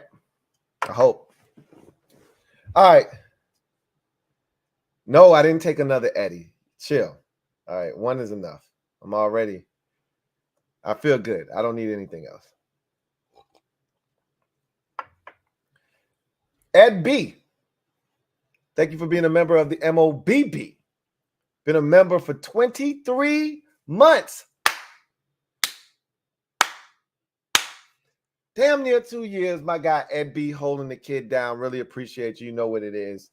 Chippy means the dogs are gathering in their packs. I like the fact that we've seen this chippiness and this aggressiveness. No more Mr. Nice Guy. Sick of that, right? We don't need Boy Scouts around here no more. We need dogs. They keep talking about being dogs. Let's see it. It was good to see Montez Sweat and Chase Young working on hand usage after practice. That's the shit that I've been complaining about for years, specifically 2021 with Chase. After getting excited in the preseason, the first preseason game against the Patriots, where he used the hand move against Wynn, the tackle, Isaiah Wynn, and got to Chase Young and forced a fumble. We never saw that shit again. So I'm excited. This that Larry Johnson work. Larry Johnson, I told you, the Bozas came to the NFL with something that I don't think I've ever seen with other edge rushers, and that's elite hand usage. Like they are black belts in the hand department. And so if Chase and Montez got that work from Larry Johnson this summer and they ready to go to war with that information, that could change the game for them. It really could. All right. Video channel. Thank you for the super chat. Greatly appreciate you. Thank you for being a member of the MOBB who writes, Lou, what are rose-colored glasses? So I caught a lot of flack for the rose-colored glasses because it shows all my lights. I know y'all don't know how many lights. I have a lot of lights in front of me. So one of the things I learned early in the game is, so if you go if you go back to my first video, and probably a lot of the other ones, but the first one in particular, I am literally sitting in a dark house. I look like I'm telling a scary story. Like, are you afraid of the dark? And I got the the flashlight underneath my chin, pointing up. Literally, I have one lamp. The entire house is pitch black dark. I don't know why I thought this was a good idea. And I have one desk lamp on, shining in my face as I'm doing that video. It is terrible. So one of the things I learned very quickly is lighting is important, especially when you're using a green screen, which I don't use anymore. But, one of the things that is paramount if you're using a green screen is the lighting needs to be pitch perfect. Like everything needs to be on point, because any little thing that's off, you're going to see distortion and all of that stuff. So I got a lot of lights. And when I put the rose-colored glasses on, you see a lot of the lamps and shit that's in front of me, and people like to rag on me. So usually I only wear the glasses when like my eyes are struggling, like my eyes hurt. That's not the case. I feel good. Yeah. I feel good. I feel good. So I don't need them, is what I'm telling you. I did all of that to tell you I don't need them. Mr. Pink. Remember this? Pink, you stink. Remember that? Mr. Pink, my guy. Thank you for being a member of the MOBB. You know what it is. Mr. Pink says, sup, Lou? What's going on, Mr. Pink? Today really gave me Geist vibes. I could see that. Like, it's... I'm not putting that on him, but it definitely brought back Geist memories. I'm not going to lie to you. You're spot on with that because of the fact that he injured it and then immediately afterwards tried to downplay it and told us it was nothing. And guys was so ignorant with his, and we should have known. We didn't know at the time, but we should have known. He had a sucker in his mouth. He took the sucker out of his mouth. Like, bro, easy on the ASMR. Like, what are we doing here? Chill. He's like, I'm fine. And I don't even know if it was later the next day. It might have been later that night we found out he tore his ACL. So Forbes was adamant he was good. And, we'll see. He apparently had a pack of ice on his thigh during practice. But by the time practice was over, he discarded the ice and he just walked off the field and he was fine. That's what we were told. But whatever. We'll see. I can definitely see why you got Geist vibes. Samuel Hatley, thank you for the super chat. Greatly appreciate you. Thank you for being a member of the MOBB who writes, toot toot.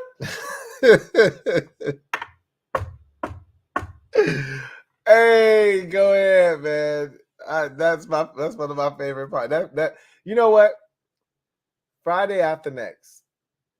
Where do y'all rate that in the series? Anyway, like off topic real quick. You know, Friday is like we put that up here, right? Like it's at the top of that. Usually the first movie is the best. Do y'all feel that way for like Bad Boys? Is the first, because what are we on? Bad Boys 3, right? So then there's going to be a fourth at some point. Is the first one the best one, or is the second one? The second one was really good. It was very long, but the second one was really good. Is it better than the first one? I don't know, right? Like that's where you actually have a real, like for me, Rush Hour 1 and Rush Hour 2, because I don't really care for Rush Hour 3 all that much. They're making a fourth one. I don't know. Like 1 was really good. Like I really love Rush Hour 1. 2 was really good too. It was like right there. Like it's similar to Bad Boys, right? 3, you know, and Bad Boys 3 wasn't bad, but it wasn't better than the first 2. It's not even that conversation. Same thing with Rush Hour. Friday 2 was the one where you were like, and it's got its funny moments. Like that's the thing about Friday. Like next Friday, overall, it's not a great movie. But there are moments in that movie. No more locked doors, right? Like that's a big part, right? The whole scene.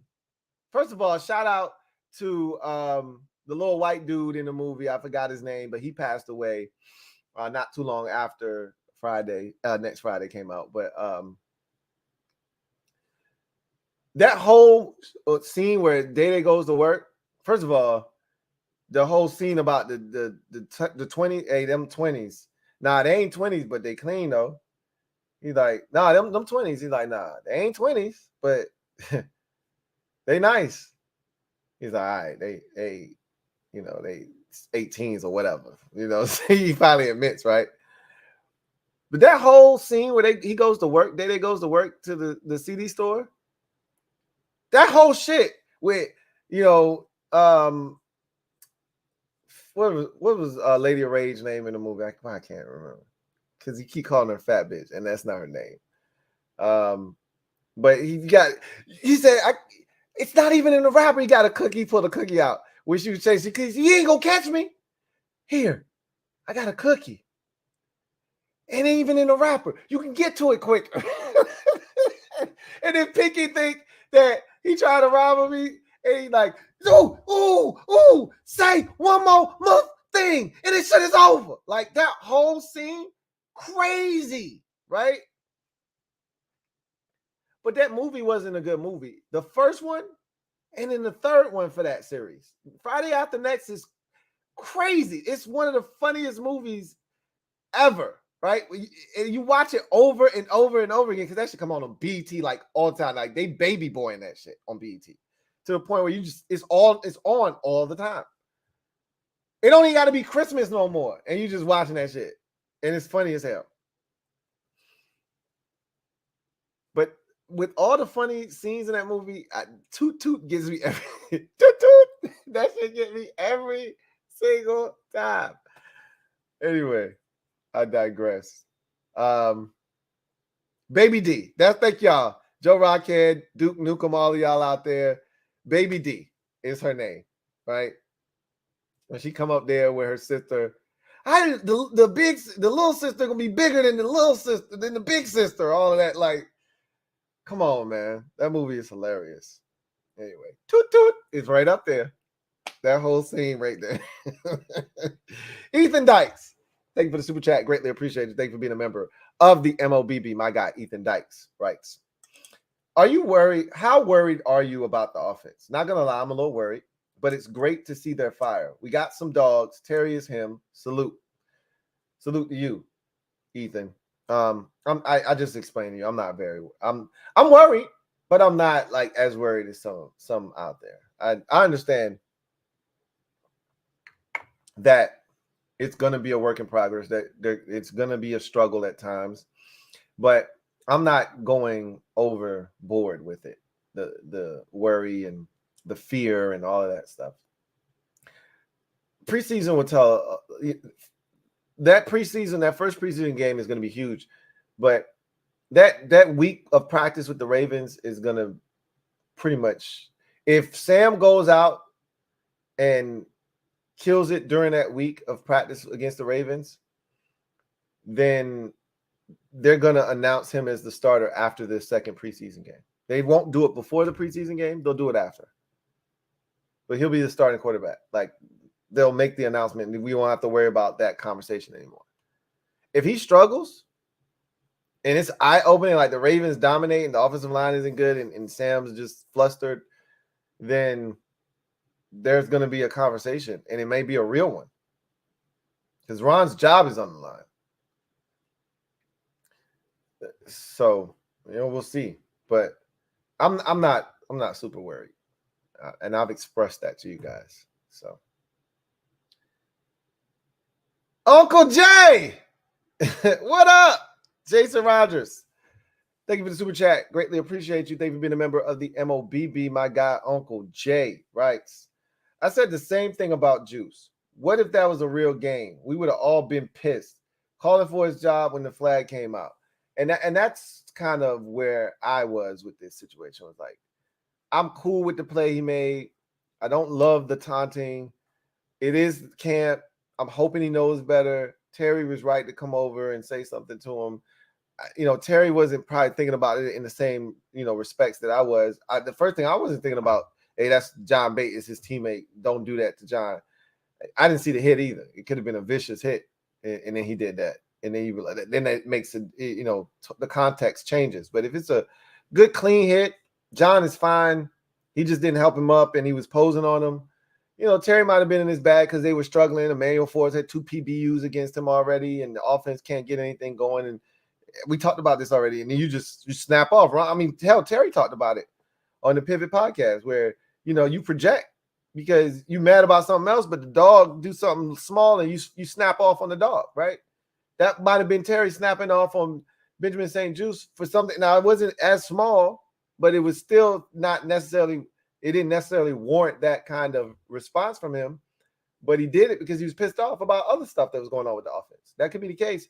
But in saying all of that, my first impression, my first thought when that happened was, bro, if that's the game, you get a 15-yard penalty, I'm snapping off. I'm going apeshit. I remember very vividly, and I remember talking about this even on the Reign of Terror, but I remember this plain as day. 2018 season, Drew Brees porn night. We're in that game early. The Saints are killing teams, and I knew they were going to, try to get Brees that record that night. And so we needed to get the ball out of their hands, and we're getting a stop. We get off the field, and Monte Nicholson picks up a dumbass, a sportsmanlike conduct penalty where he pushes the dude for no reason after the play was over because he lost his temper. Like, what the man? And after that, they scored a touchdown on that drive, and it was 6-3. Saints were up, but we were getting the ball. And he did that shit. They scored a touchdown, went up 13-3, in the rest of history. Drew Brees' porn night was born. Like, you cannot do that shit in a regular season game, bro. We would have snapped, like you said. I just hope he's cognizant of that. He's usually pretty good about when he makes a play, he doesn't celebrate and taunt over the dude. He walks away and does his little, lock up joint. But I just hope we hear on that with Juice. Like, understand it's cool. It's camp. As long as we know the difference between camp and the game, we fine. Don't do that shit in the game. Red Wing 01.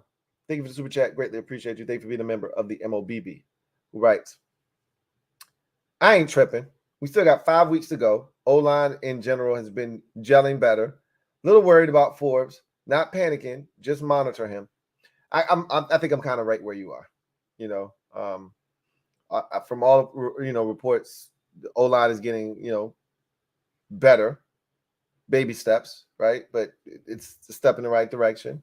I heard that Chris Paul isn't embarrassing himself. He's not soiling himself at left guard, which is a good thing. And that the line is getting better, but they got a long way to go, and they're being dominated right now. But they're trending in the right direction, and they're doing a really good job in the run game. They're struggling in pass protection, so they got some things to clean up there. But to your point, 5 weeks ago, you got preseason games, all of that good stuff. Forbes, I'm a little bit more worried about him than I am the offense. I'm with you. Not panicking, But I've had a groin injury before during football season, at the very beginning of football season. And I'm not a world-class athlete. I didn't have a around the clock, treatment and the ability to come in early, get more treatment, get treatment on your day off, all that stuff. I didn't have that, available to me. So I can't say that it's going to take him the amount of time that it took me to heal. But that groin injury didn't go away until the season was over, and I had time to rest. I had time to rest it. So I just think about Curtis Samuel and him trying to gut through a groin, and then what it turned into was a hamstring, and it was a disaster. And Forbes, he strikes me as one of those dudes similar to Curtis Samuel in his first year here. You want to prove that you're worthy of a first-round pick. You want to prove, if you're Curtis Samuel, that you're worthy of that contract you just got. So you're going to try to fight through and play, and then you're going to make it worse, and then you're going to re-aggravate it, and it's going to turn into something else. And I'm just hoping we don't go down that road with Emmanuel Forbes. Like, he doesn't lie to the staff, oh, I'm fine, I feel good, get out there and practice, and then and it becomes worse. And now he doesn't play in the entire preseason, and then he never really picks up where he left off in the regular season, and he struggles in his rookie season. Like, then his confidence is down, and he's not the same player. Like, I want them to handle this the right way, and I want it to heal properly. And there's enough time for all of that to take place. You don't want to miss in a bunch of valuable time, but you need him healthy. So I'm worried about him too.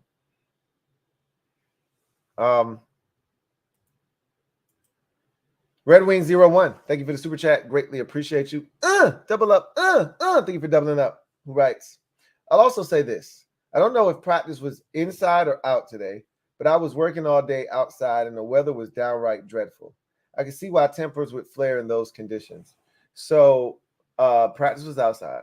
They don't practice inside unless there's a reason to practice inside, because football generally isn't played. Their home games, they're going to play more games outside than they will inside, because they play 8 games outside because they play 8 games at home. 7 in a year where we go to the AFC, and then 9, I think, in a year when we don't play the AFC and they have to come to us. I think this is one of those years where they have to come to us. Oh, wait. Last year might have been the year where they came to us, because I think the Browns were our one AFC game, because I don't think we played the Steelers, the Ravens, or the Bengals last year. So the Browns were the one game and they came to us. So I guess we would be going to the AFC this time around. Whatever the case may be, you're going to play more games outside than inside, because your home games are outside. So they any opportunity they get where it's not inclement weather, they're going to practice outside. As long as there's no thundering and lightning, they're going to practice outside, even if it's raining. They may come inside, the bubble if it's raining, but it wasn't that hot. It was. I say that I wasn't out there, grinding, lifting anything, working strenuous in the heat. So I'm not the person to ask. I've been there before, been there, done that. Last week was brutal, temperature-wise. This week has been absolutely beautiful, and so I was driving. I was out of the office for most of the day, and I was driving down south, right? I was driving towards the 757, and it once I hit Williamsburg area, it rained the entire time. And amazingly enough, came back home and came back up north, and it was dry. So, and it was hotter. So it was definitely the hottest day of the week. So I'll say that. I think that's the right way to put it. You all week long, you had 80, 75. These were the temperatures they were practicing in, because they practice early in the morning. So you weren't practicing in 90-degree heat. Today, you might have got some 85 going towards 90. And it was a 2.5-hour practice at that. So even if you started at 9:30, you weren't finishing up until noon. Noon is usually going towards the hottest part of the day. The hottest part of the day is usually 3, 4 o'clock in the afternoon. But it starts getting really hot at noon, right? 10 o'clock, it starts to heat up.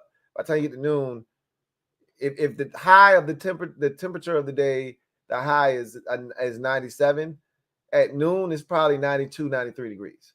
And by the time you get to 4 o'clock, it's 97, right? So it probably was pretty warm today.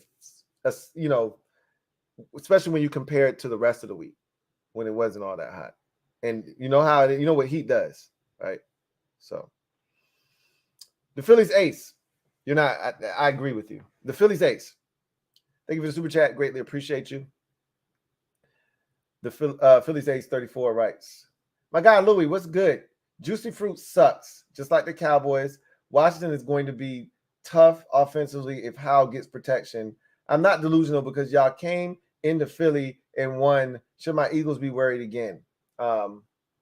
Absolutely, you should be. Not because of anything we've done, now, but just because it's family business, and no one's going to play you tougher than the teams in your division. So, you own the Giants until they change that. You don't have to worry about them. But Dallas and Washington in particular are two teams that aren't afraid of you, who are capable of coming into your building and winning, and who have given you problems over the years. The Giants, you just destroy them every chance you get. So, yeah, you should be worried, but you're the team that everybody's chasing after. So we should be worried about you more so than you're worried about us. But I bet you won't overlook us again, because I feel like you overlooked us in Week 10 on Monday Night Football when you were undefeated last year. But you won't do that shit again. Juicy fruit is trash, super trash. 1/6 Devil Doc, stand up. Thank you for being a member of the MOBB. Greatly appreciate you. Feel like it's been a while, 1/6 Devil Doc. Good to hear from you, man. Been a member for 23 months. Appreciate you, man. Damn near 2 years. Love it. Want more of it. 1/6 Devil Doc says, Lou! Been a minute. Damn sure it has been. Just brought that up. Hope you and the family are doing well. Likewise. Hope you can say the same for you and yours. My work schedule has changed over the last 2 months, so it's hard to catch you live. I still watch all the videos. Keep up, brother. I appreciate that. Get that bread. You know how I feel about that. Get that bread while it's there to be got. While it's hot and baking in the oven, go ahead and get that thing, man. I appreciate the support. Despite you not being able to catch me live, finding a way to watch, sometime thereafter. That's what it's about. Can't catch me live? It's there. I always tell people it's there for consumption. It's always playback. You good. I appreciate you, man. Good to hear from you. Red Wing 01. Thank you for the super chat. Greatly appreciate you. Thank you for being a member of the MOBB, who writes, always good to hear from the people's punter. You rarely think about the nuances of special teams play. Hearing him explain it was really interesting. It was. I always enjoy Tress, man. And, when he gets super nerdy, as he likes to call it, I'm there for all of it, because you don't think, like you said, you put it perfectly. You phrased it perfectly. You don't think about the nuances. You don't think about all the detail that goes into it. One tick off here or one, shade off there, and it's a miss and it's wide right, or the ball starts fluttering and you're wondering why did it come off his foot like that? And it can be because of the way Tress held it. He talked about how Joey Sly likes the ball, right? Tilt it forward and he just strikes it the way. And then he talked about how Michael Badger wants in a traditional upright style, just slightly forward, but just pretty much straight up and down. Like, we don't think about that kind of stuff. Catch the bitch, spin the laces, and just hold your finger on it, right? We don't think about slightly tilting or I want it forward and all that. We'll think about that bullshit. So it's so many, nuances to that. And he got into all of that, man. So it was good to hear. I'm with you. Bloodshot Sports. Thank you for the super chat. Greatly appreciate you. Bloodshot Sports writes, we had a few scrums today, but not on the Michael Westbrook, Stephen Davis level. Facts. Like, Michael Westbrook, who became an MMA fighter after his career was over, he put a serious punch on Stephen Davis. I think he gave Stephen Davis a concussion. It was that serious. So, to your point, it's not on that level at all.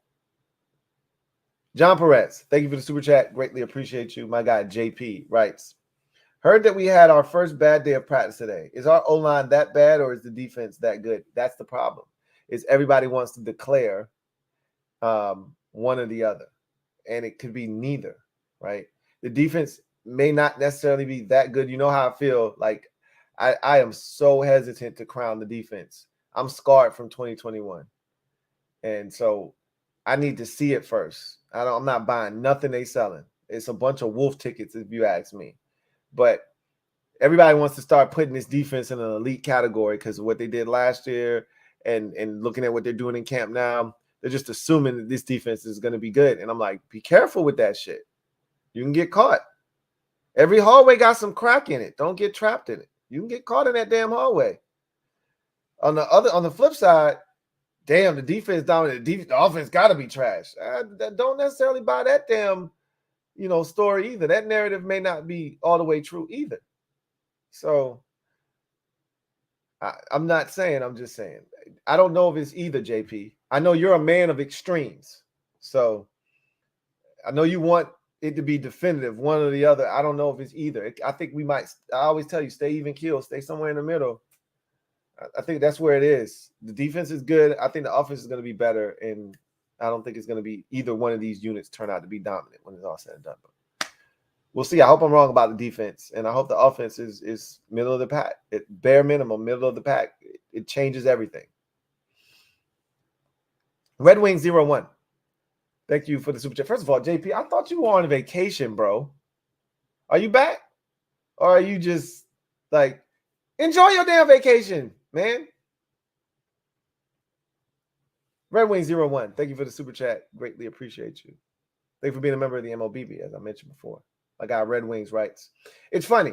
I was watching Craig Hoffman today, and Ref the District had Paulson on, and they're known for being a bit more skeptical of Howell, yet today they were the ones telling everyone not to panic because they understand what it is. Like I just explained to you, and again, I know this, your post came before I said all of this, but I just explained to you guys what's going around around the NFL. Like, we're not the only offense struggling. If you, again, this doesn't require you to have played a sport at any level, none of that shit. It just requires common sense. Just think about the dynamic that I've been talking about, that everyone's talking about all off season long, since camp started in particular, about the defense and where they are in their process, in the offense and where they are in their process, and putting the two together. It makes sense that they're being dominated. It makes sense that they're struggling. Howell hasn't been great, but he hasn't gotten great protection. But and I talked about the podcast with John Kahn and the play-by-play guy. I don't know why I'm blanking on his name right now, but in that conversation, he talked about Sam getting fatigued. He felt like Sam either started to miss a little bit because he was fatigued, because they went and it's not because they went 5 days in a row or whatever, right? He said that it's the sheer volume, and we talked about this the other day. Nikki Javala had a story in the Washington Post about the sheer volume of plays and how no one's standing around and how they're getting so much done. There's a lot of passes being thrown. And it's not just Sam Howell, all of the quarterbacks, but Sam's taking the most reps in camp. And it's a lot of passes being thrown. And it's a lot of plays being installed. And so they're running a lot of plays because EB isn't wasting any time, and they're maximizing their time. And again, because of that, Sam's arm could be a little fatigued. And he said, I think he was a little, Graham Weinstein, that's his name. He said, I think he's a little fatigued. And that's why you saw some of the passes. They said that it was a pass to Terry today. He threw slightly behind him. Terry made a one-handed catch and bailed him out. But that hadn't been what Sam been doing all camp. Like, he's been putting the ball in that short intermediate. He's been putting it in front of the receiver pretty accurately. That's not his norm. So, again, there's a lot of factors. A lot of things you can take into consideration, man. So many reasons why you shouldn't panic. I've been kind of laying them out for you all off season long. Not to make excuses, and maybe you view it as excuses, and that's fine. Again, I've already told you, you're not going to make me panic until we get to the preseason. And if this is a problem and it persists in the preseason, then How can I have any confidence going into the regular season? It's one thing when you're not game planning, when you go into it and the defense knows, all right, if we are 9-on-7, the defense knows it's a run. That's the period where you're running the football. I don't have to worry about the pass. I'm not even thinking about the pass. So I can jump the snap. I can be aggressive. I can knife into the backfield. There's no consequences because I know you're not throwing it. This period is not for you to throw the football. 7-on-7, that's not a run period. That's a pass period. So if I'm going up against the first team, guess what I get to do? I get to pin my ears back and just go after the quarterback. I don't have to think about the run. I don't have to worry about none of that shit. I just got to go out. So now it's just mano a mano. I can just beat the guy in front of me. 11-on-11s, it changes a little bit, but they're not game planning. So they get to be aggressive. They make a mistake. So what? You make a mistake. Ooh, you get some oohs and ahs from the crowd. But I get to be aggressive. I don't got to worry about nothing. If I'm a D lineman, I'm going to just execute what we've been executing for the last 3 years on the Jack. I'm rushing the passer, and I'll stop the run on the way to the quarterback. But I'm going to be aggressive, and I'm going after Sam. And that's what they've been doing. And it's working. Again, it's a lot of reasons. So I'm not shocked that those guys aren't super down because it's early, it's expected, and you're not going to see Jonathan Allen, Deron Payne, Montez Sweat, and Chase Young opposite of you every single week. We've already laid that out. Whether this defense is great or not, that D-line is really good. Say what you want. That's a really good group up front. Hard as hell to block. You're not going to see that every week. King of the Bluegrass. Thank you for the super chat. Greatly appreciate you. Thank you for being a member of the MOBB. Who writes, what's up, Lou? What's up, King of the Bluegrass? The offensive line really concerns me. I think that there's one thing, that's the one thing that can hold us back from 11 or more wins. I mean, that's definitely a big part of the equation offensively. Like, a lot of the focus has been on Sam, but if that offensive line isn't any good, if it reverts to what it was last year, and we saw how the offensive lines play really crumbled the offensive attack and really hamstrung the offense early in the season and really hampered us from making the playoffs, if we're being honest with one another. It was the offensive line in the first 5 weeks of the season when we started 1-4 that was a huge part of the blame as to why we didn't get off to a 2-3 or 3-2. Each of those starts, right, would have resulted in a playoff berth with what we did the remainder of the season. Just beating the Titans or just beating Dallas or Philadelphia or so forth and so forth, Detroit, games where we struggled to protect the quarterback, any of those games, and the Detroit game was within reach. The Cowboys game was well within reach. That's a 15-10 game in the fourth quarter with us having the football. And the Titans game, we were at the 2-yard line, down 4 with 21 seconds left. Like, we had every opportunity to win both of those games, and we didn't. And a lot of why we started so slow last year was in huge part due to the offensive line struggles. Scott Turner's inability to adjust to those struggles, and teams taking advantage of the fact that we couldn't block anybody and that we were scared and that we had to get the ball out quickly and they just had to rally and tackle. And if that repeats itself this year, it's going to hamper this football team. So you have every reason to be concerned about the offensive line. The question is, I can tell you, and I've said this already, and I'm doubling down on this. If nothing else, EB in the screen game, which we know they want to run, we're going to be more effective in that department because we're more athletic up front. We don't have old geezers who can't move on the offensive line like we did with Trey Turner and Andrew Norwell last year. We can actually move. The two interior, whether it's Chris Paul, Sadiq Charles, Sam Cosmi moving the guard, he's an athletic freak. And Drew Wiley coming over can move. Like Nick Gates can move at center. Not that Chase Roulier couldn't, but we got guys that can move. You know, Charles Leno is probably the least fleet of foot of the group, but on screens a lot of times, he's not the guy you're asking to get out there unless it's a screen to his side. You know, you're not really asking him to get out there. He's just the guy. Yeah, and make sure you peel back and not let somebody come from behind and bust this thing up. But anyway, the line concerns, I think, everybody at this point. You how could you not be? I'm definitely concerned, but I'm not. Just like I feel about Sam Howell, I'm not tripping. I'm not like going off the deep end. Luck.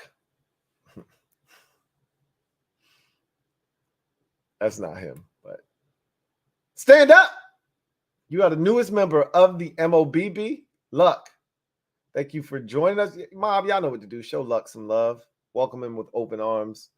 Look forward to chopping it up with you, Luck. Luck.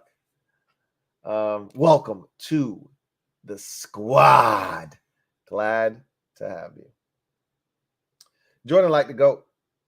Thank you for the super chat. Greatly appreciate you. Jordan like the GOAT writes, it's time to get in contact with Eric Flowers' agent.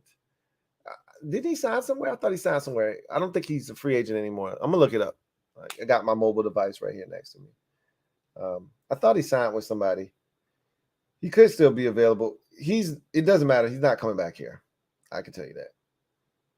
No, he's still a free agent. Nobody's picked him up. That's always struck me as odd. We hold him in such high regard. He did such a solid job here. Some of y'all, I think y'all distort what he was here. He was good. He wasn't great here. But nonetheless, something must have happened. I can't for the life of me understand why they decided to move on from him when they didn't have to, other than the money thing. And they could have reached he could have been stubborn and said, no, I'm not taking less. Y'all either cut me or pay me, what y'all signed me for. Or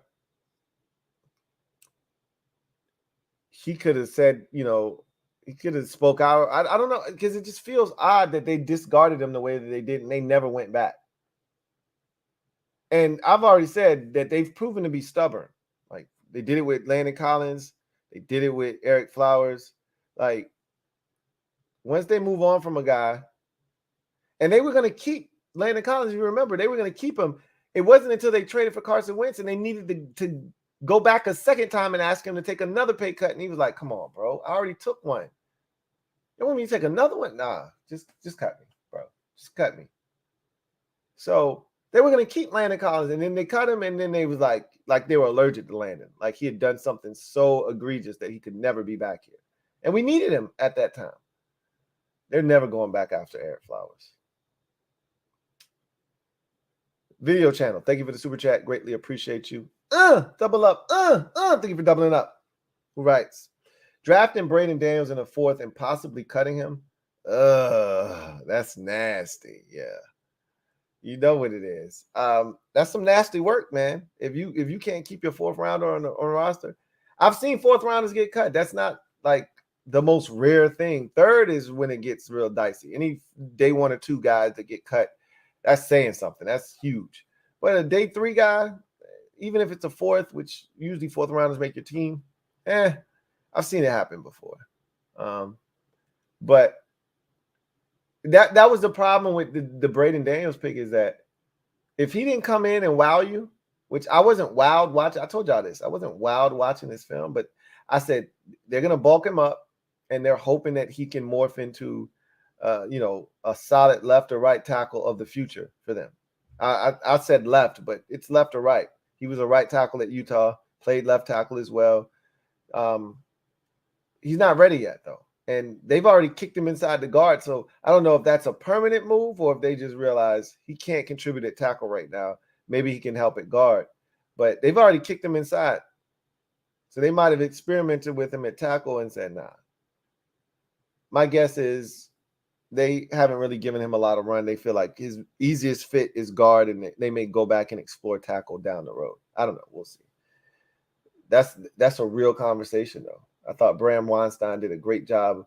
And John Connor's been talking about it all week, but I thought Bram Weinstein did a great job of kind of breaking that down. Like, bro, I don't see how Braden Daniels is on this football team. Like, that's going to be a hard call. They're going to have some tough decisions on the offensive line.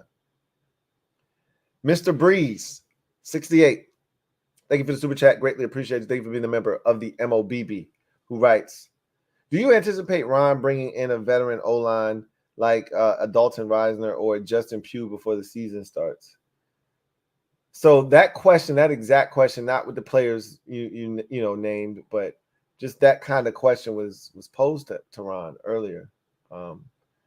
And he kind of refuted that. He's like, we got 17 guys on the offensive line here in camp. We like these guys. So right now, I think he's pushing back against change. All it takes is one serious injury for him to rethink that, But right now, with the table set the way that it is, you got all your starters relatively healthy. Damn, I shouldn't have said that.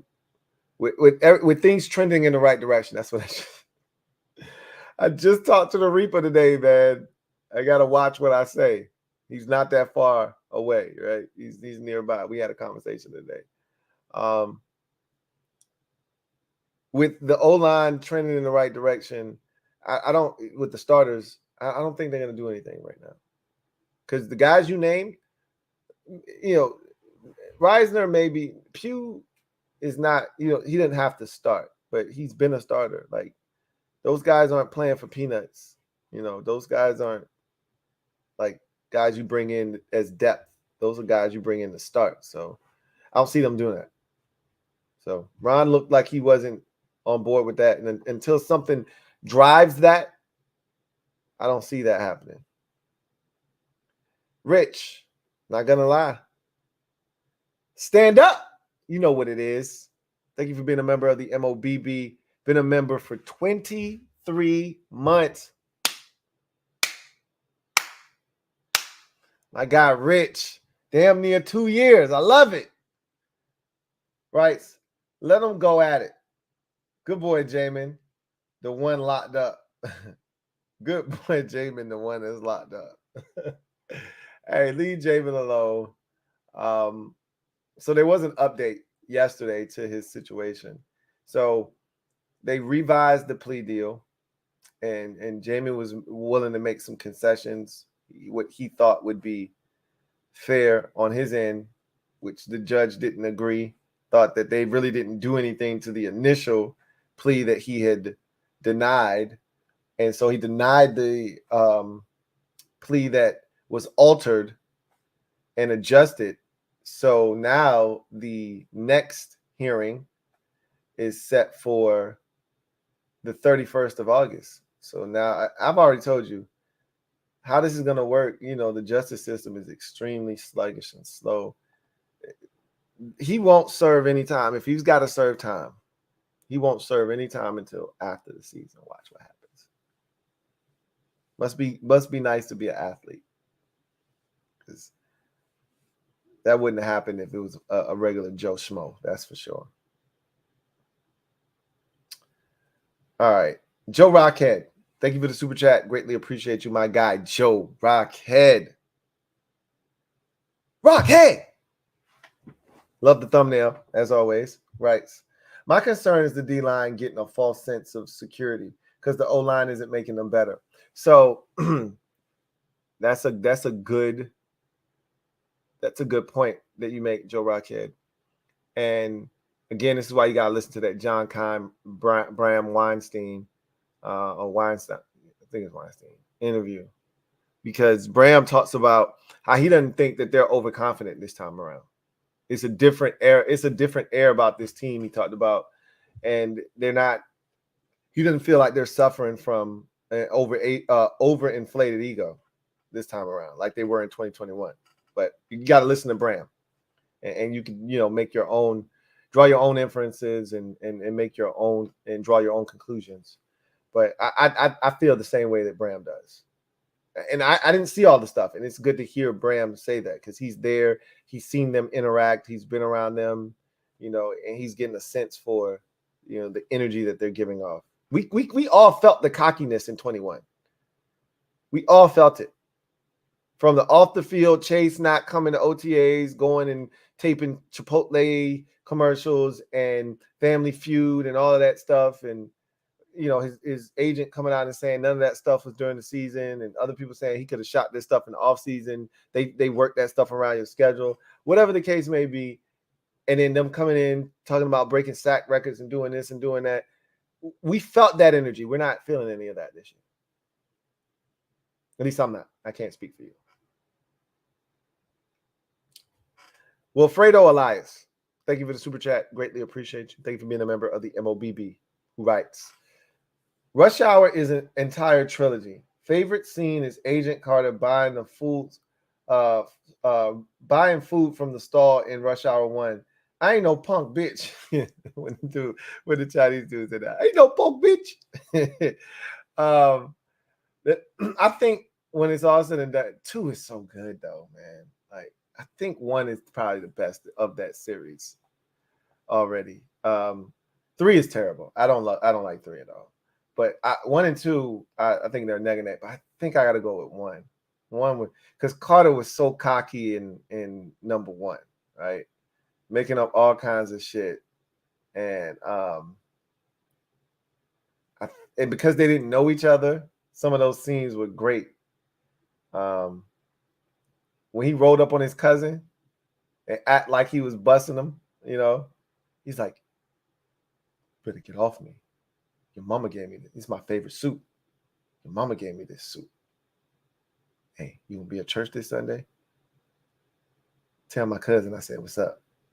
Like, you know, but you know, Chris Tucker is stupid, you know, like that I thought Rush Hour 1 was really funny. And even with the little girl, I thought the little girl was funny too, in the first one. So I don't know.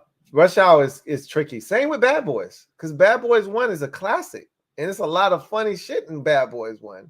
2 is a marathon. I feel like that movie's like 2 hours and 30 minutes, but.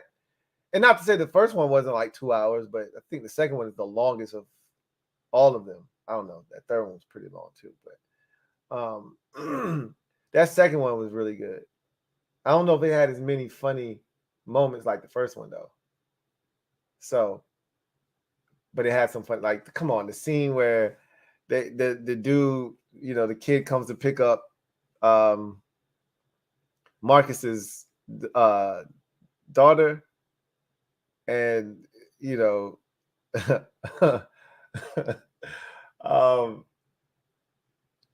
shucks.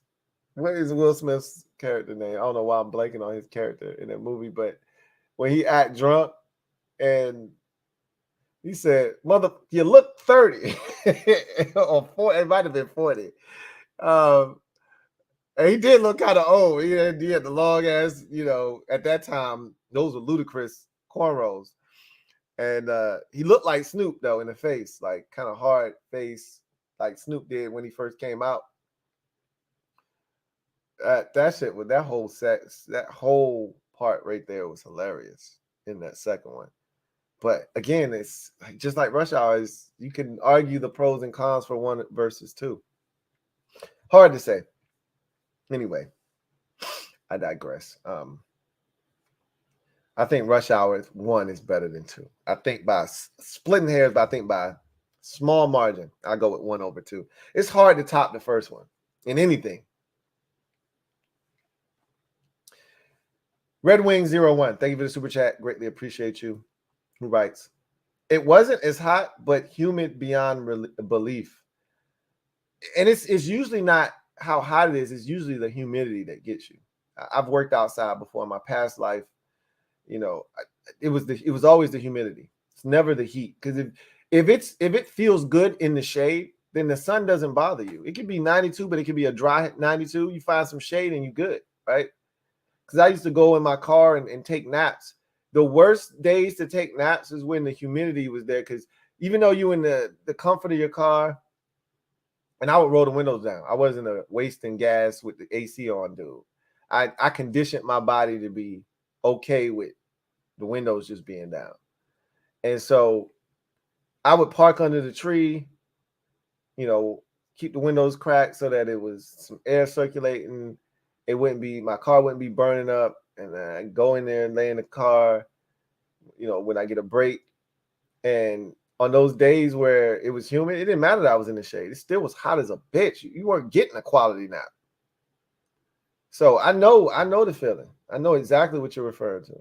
I didn't get that sense today, but I wasn't outside enough to be able to comment because I was in the car and I had the windows up because I had people in the car with me, and I had the AC on. I didn't have the window. I will say though, when I did ride with the windows down, it felt great. And on humid days, it doesn't feel good with the windows down. Doesn't matter. I'll take your word for it though. You were outside, not me. Wilfredo Elias, thank you for the super chat. Greatly appreciate you. Double up. Thank you for doubling up. Who writes? Very off topic. Chris Gonzalez wears number 50. Yuck. That might be temporary though. He could wear 50, but I think it might be temporary because you remember when the Patriots, when they have rookies, they do that with their numbers. They give them garbage numbers, make them earn, the number that they ultimately want. So I don't think 50 is going to be what he ultimately wears. I've seen the Patriots do that in the past with young players. So I don't read too much into that. He could be 50, but I don't think he is. Chris T, stand up. You are the newest member of the MOBB mob. Y'all know what to do. Show Chris T some love. I'm so glad to have you on board. Looking forward to it. It's going to be a hell of a year, Chris T. You came at the right time. This is going to be one hell of a ride this season. I think we're going to have a ton of fun along the journey. I'm glad you're going to be a part of that. Chris T, welcome to the squad. Glad to have you on board. Wilfredo Elias, thank you for the super chat. Greatly appreciate you. Who writes? Quays, set me straight on the Patriots Belichick way in the comment section. Disregard last message, LOL. So he might have gotten to you. So never mind. Jay Black, thank you for the super chat. Greatly appreciate you. Who writes? Jamin starting in Fast 10, Part 2. And we're not going to start this shit with Jamin now. All right. Jamin likes to go fast. We've acknowledged that. Yeah, let's not kill Jamin. All right. Y'all know what it is. Y'all stupid. Steez! Thank you for the super chat. Greatly appreciate you. Who writes? Going to college soon, so probably won't be in here as much, but love the videos, Lou. Love the vids, Lou. Chase Young is going to go off this year. I've been on this. Tez too. I hope you're right, Steve. First of all, college. I was just having a conversation with one of my cousins. He's going to college in the fall. And I've been anti-college probably the last 5 to 7 years. And I'm pro-college if you know what you want to do. If you already have a vision for your diploma, right? What you're going to use these 4 or 5 years to do, get this diploma, and what you're going to use it for. If you already have that in mind and what you're striving for, go for it. School is great. If you have no clue and you're wandering aimlessly, and sometimes school is good for that too, because you may find what your ultimate passion is while you're in school. You may find that and unearth that as you're going through that process. But you're paying. It's not free. And the reason I'm against going to school, for those who don't know, is I got a degree that I'll never use. And again, our lives are shaped and molded by our experiences. Mine is the negative one because I got a criminal justice double major in psychology degree that I'll never use. And it's helped me. It helped me in how I see things and the way my brain works. So I appreciate that, but it wasn't worth over $40,000. You know what I'm saying? Like I could have kept that $40,000, and I don't feel like I would be that much different of who I am, But anyway, I was having a conversation with my cousin, and I think he kind of has an idea of what he wants to be, but it doesn't matter. I told him one of the biggest mistakes I made, and I hope this reaches somebody and somebody is able to do something with this information. If you're going to go to college, enjoy the experience. Stay on campus. Don't live off campus. If you do live on campus, off campus, make sure you're involving yourself with campus activities. Like, be a part of the college life. I didn't enjoy any of that. I was working. I didn't live on campus. I lived at home with my mom because the campus wasn't that far away, so I could commute back and forth. I had a job, so I would leave work, go to school, come back from school, go back to work, and that was my life. So I didn't spend any time on campus. It was like, get your education, go back to work. And I didn't enjoy college the way that I should have. You know, you come away with lasting memories and friends and things. None of that shit happened for me in college. You know, I literally took the information that I got and kept it pushing. I don't have any friends from college. Not that I was looking for them either, because I don't trust people in general. So, not that I was looking for new friends, but I never gave myself a chance. So I told him, enjoy the process, enjoy college life. And he's staying on campus, even though he could stay with his mom and drive back and forth just like I did. He's staying on campus. That's great. Stay on campus and enjoy that life, you know? So I'm telling you, do the same. If you're going to college, stay on campus. Enjoy the college life and that atmosphere, and really, really come away with an experience. Because I didn't. And that I don't have many regrets in life. That's one of the few that I have. But as far as Chase Young going off, I'd love to see it. You know, I'm skeptical on everything on the defensive side of football. I love to see it. I'm more inclined to believe that Tez is going to go off this year than Chase Young. But I want to see it. I'm rooting for Chase like hell. I know he's capable. I'm a bigger Chase Young fan than most of the Commanders fans out there, because a lot of people I shouldn't say that.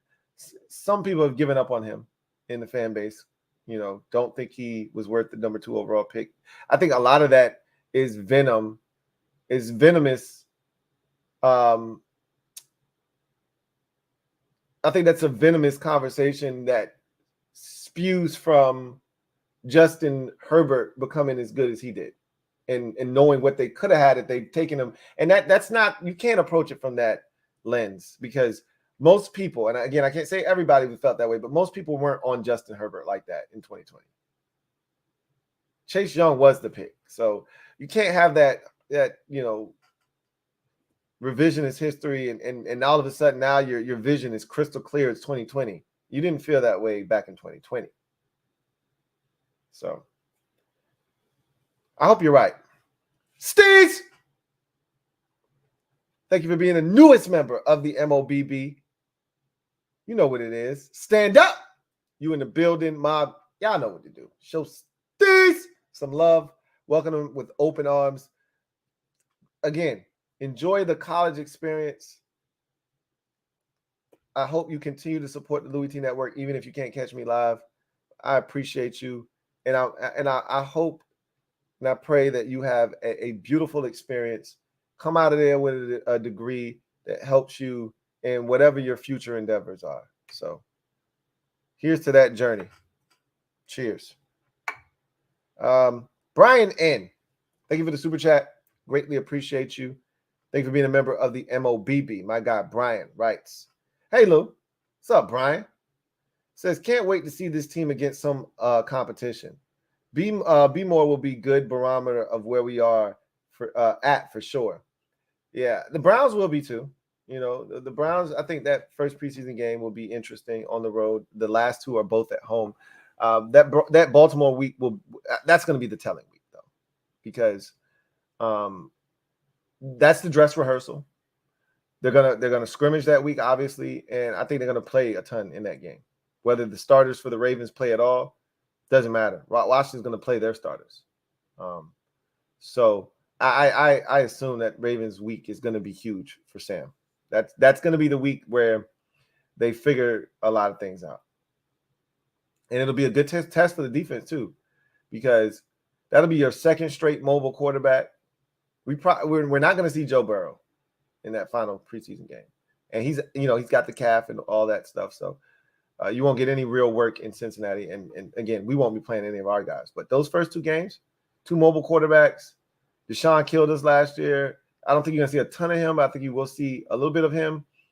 But I think you're gonna see Lamar in that second preseason, especially if they continue to struggle in camp, and they don't love what they did in practice. If they come away from practice feeling like they got good work in, and they may not throw Lamar out there. But being it's a new system, I think they might throw Lamar out there, and that'd be great work for the defense.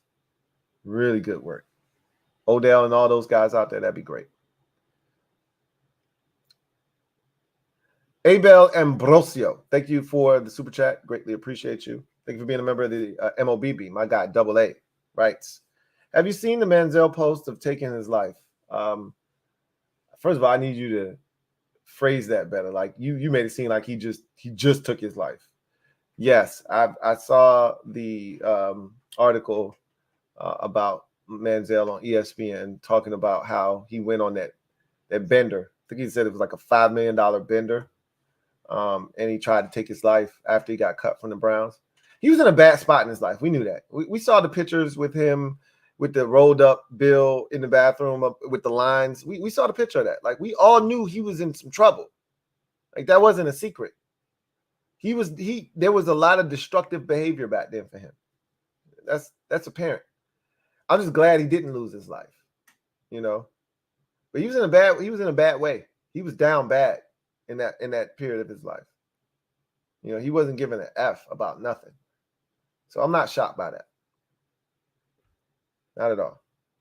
Jay Black, thank you for the super chat. Greatly appreciate you. Jay Black. Double up. Thank you for doubling up. Who writes? Louis Bartholomew T. Louis Bartholomew T. I blame you for getting me blocked by AG for calling him Gibby. LOL. I'm guilty as charged. I take all blame, all responsibility for that. I had no idea that he held such contempt and disdain for that name. I had no idea till he gave us a public service announcement. That's all I needed. You know, how am I supposed to know if you don't tell me? Maybe, and somebody said, I swear he told us this already, and we just maybe I wasn't listening. I'm very sensitive to what people want to be called. I'm very sensitive to that. So I find it hard to believe that he said it and I didn't know, but it could have happened. You know, I told you some things, especially back in the day when everybody wasn't sending me everything that happens. I didn't see everything. I missed stuff. So I could have missed that. But now with the climate and how every time something happens, I get added, which I love because I don't miss anything. Ain't no way he said that recently. It had to be very early on. But I'm respecting that man's wishes. And I am so sorry. Or as we say in this household, mistakes were made. We don't say sorry. Mistakes were made. Have you ever seen that movie, Timmy Failure? Mistakes were made. It is a great movie. If you have kids, or you just like those type of movies, it's a great movie. And the best thing is that he never says sorry for anything. He just says mistakes were made. So that's our thing. Mistakes were made. And mistakes were made. I definitely put that battery in your back. So I apologize for that. Mistakes were made. Mi malo. Steez! Thank you for the super chat. Greatly appreciate it. Thank you for being a member of the MOBB. Double up. Thank you for doubling up. Steez! Who writes, heard you, Lou. I'm staying on campus. I'm a biochem major going pre-med, so I think I have it figured out. Shit. Sounds like you got it figured out to me. I love it. That is awesome, man. Keep your head down. Continue to grind and go through that process. A long process that you're about to embark on, right? It's a long process. Every bit of 8 to 10 years, right? No false steps. No backward steps. Keep it pushing, bro. Get your shit done. Don't get distracted because you got a long road ahead of you. But it'll all pay itself off if you hit the end of that journey and you get to that final destination where you're supposed to go. It'll all be worth it. Says, so I think I have it all figured out. I'm big on Tez too. Just got his jersey. I really think Tez, if you forced me to pick one, I think Tez is the one that's poised for the breakout. But I'd love to see Chase Young live up to the number 2 overall pick and go out and get 15 and a half this year and just really kill it. Kay Adams seems to think that that's what's going to happen. I ain't buying that, but I would love to see it. I'm rooting for it like hell. I really, truly am. Anyway, that is the final super chat. I want to thank everybody who joined the kid tonight on a Friday night. I know this is a weird time. I'm normally not home on a Friday, or I don't usually work on Fridays, but I got the house to myself. As you can see, I'm taking advantage of that. And I appreciate y'all coming and kicking it with the kid tonight. I was all over the place. Y'all knew it was going to be all over the place because I told y'all it was lit late night Louie. So y'all already knew what it was going to be. So I was on one a little bit, I think. I'm not sure. So I know I was all over the place, but it was good, clean, wholesome fun. It's all in good spirits, right? Good intentions. So with that said, I'm going to glide to the side and allow y'all to get out of here and get back to whatever it was you were doing before I rudely interrupted y'all. I look forward to chopping up. No practice tomorrow, so you probably won't hear from me tomorrow. But we'll be back on Sunday. I think it just depends on how early they get out there Sunday. If it's an early practice and everybody, we hear from everybody, I'll be able to do. If not, you might not hear from me. I might have to wrap up Sunday on Monday. So we'll see how it goes. Anyway, y'all know what it is. I digress. Y'all get out of here. Enjoy the rest of y'all evening.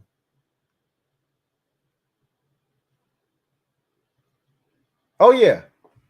That's what I'm about to say. How do I end these things? Anyway, y'all know what it is. Post up. Take command. Y'all get out of here. Have a good one. Enjoy the weekend. Have a great time. I'm going to have a great weekend. You do the same. If anything happens, if we find out some news about one of these injured players and it's more severe than we thought or we're led to believe, trust me, I'll be back. Like Arnold Schwarzenegger, I'll be back. But until then, y'all have a great rest of your Friday night. Great weekend. God bless. Good night.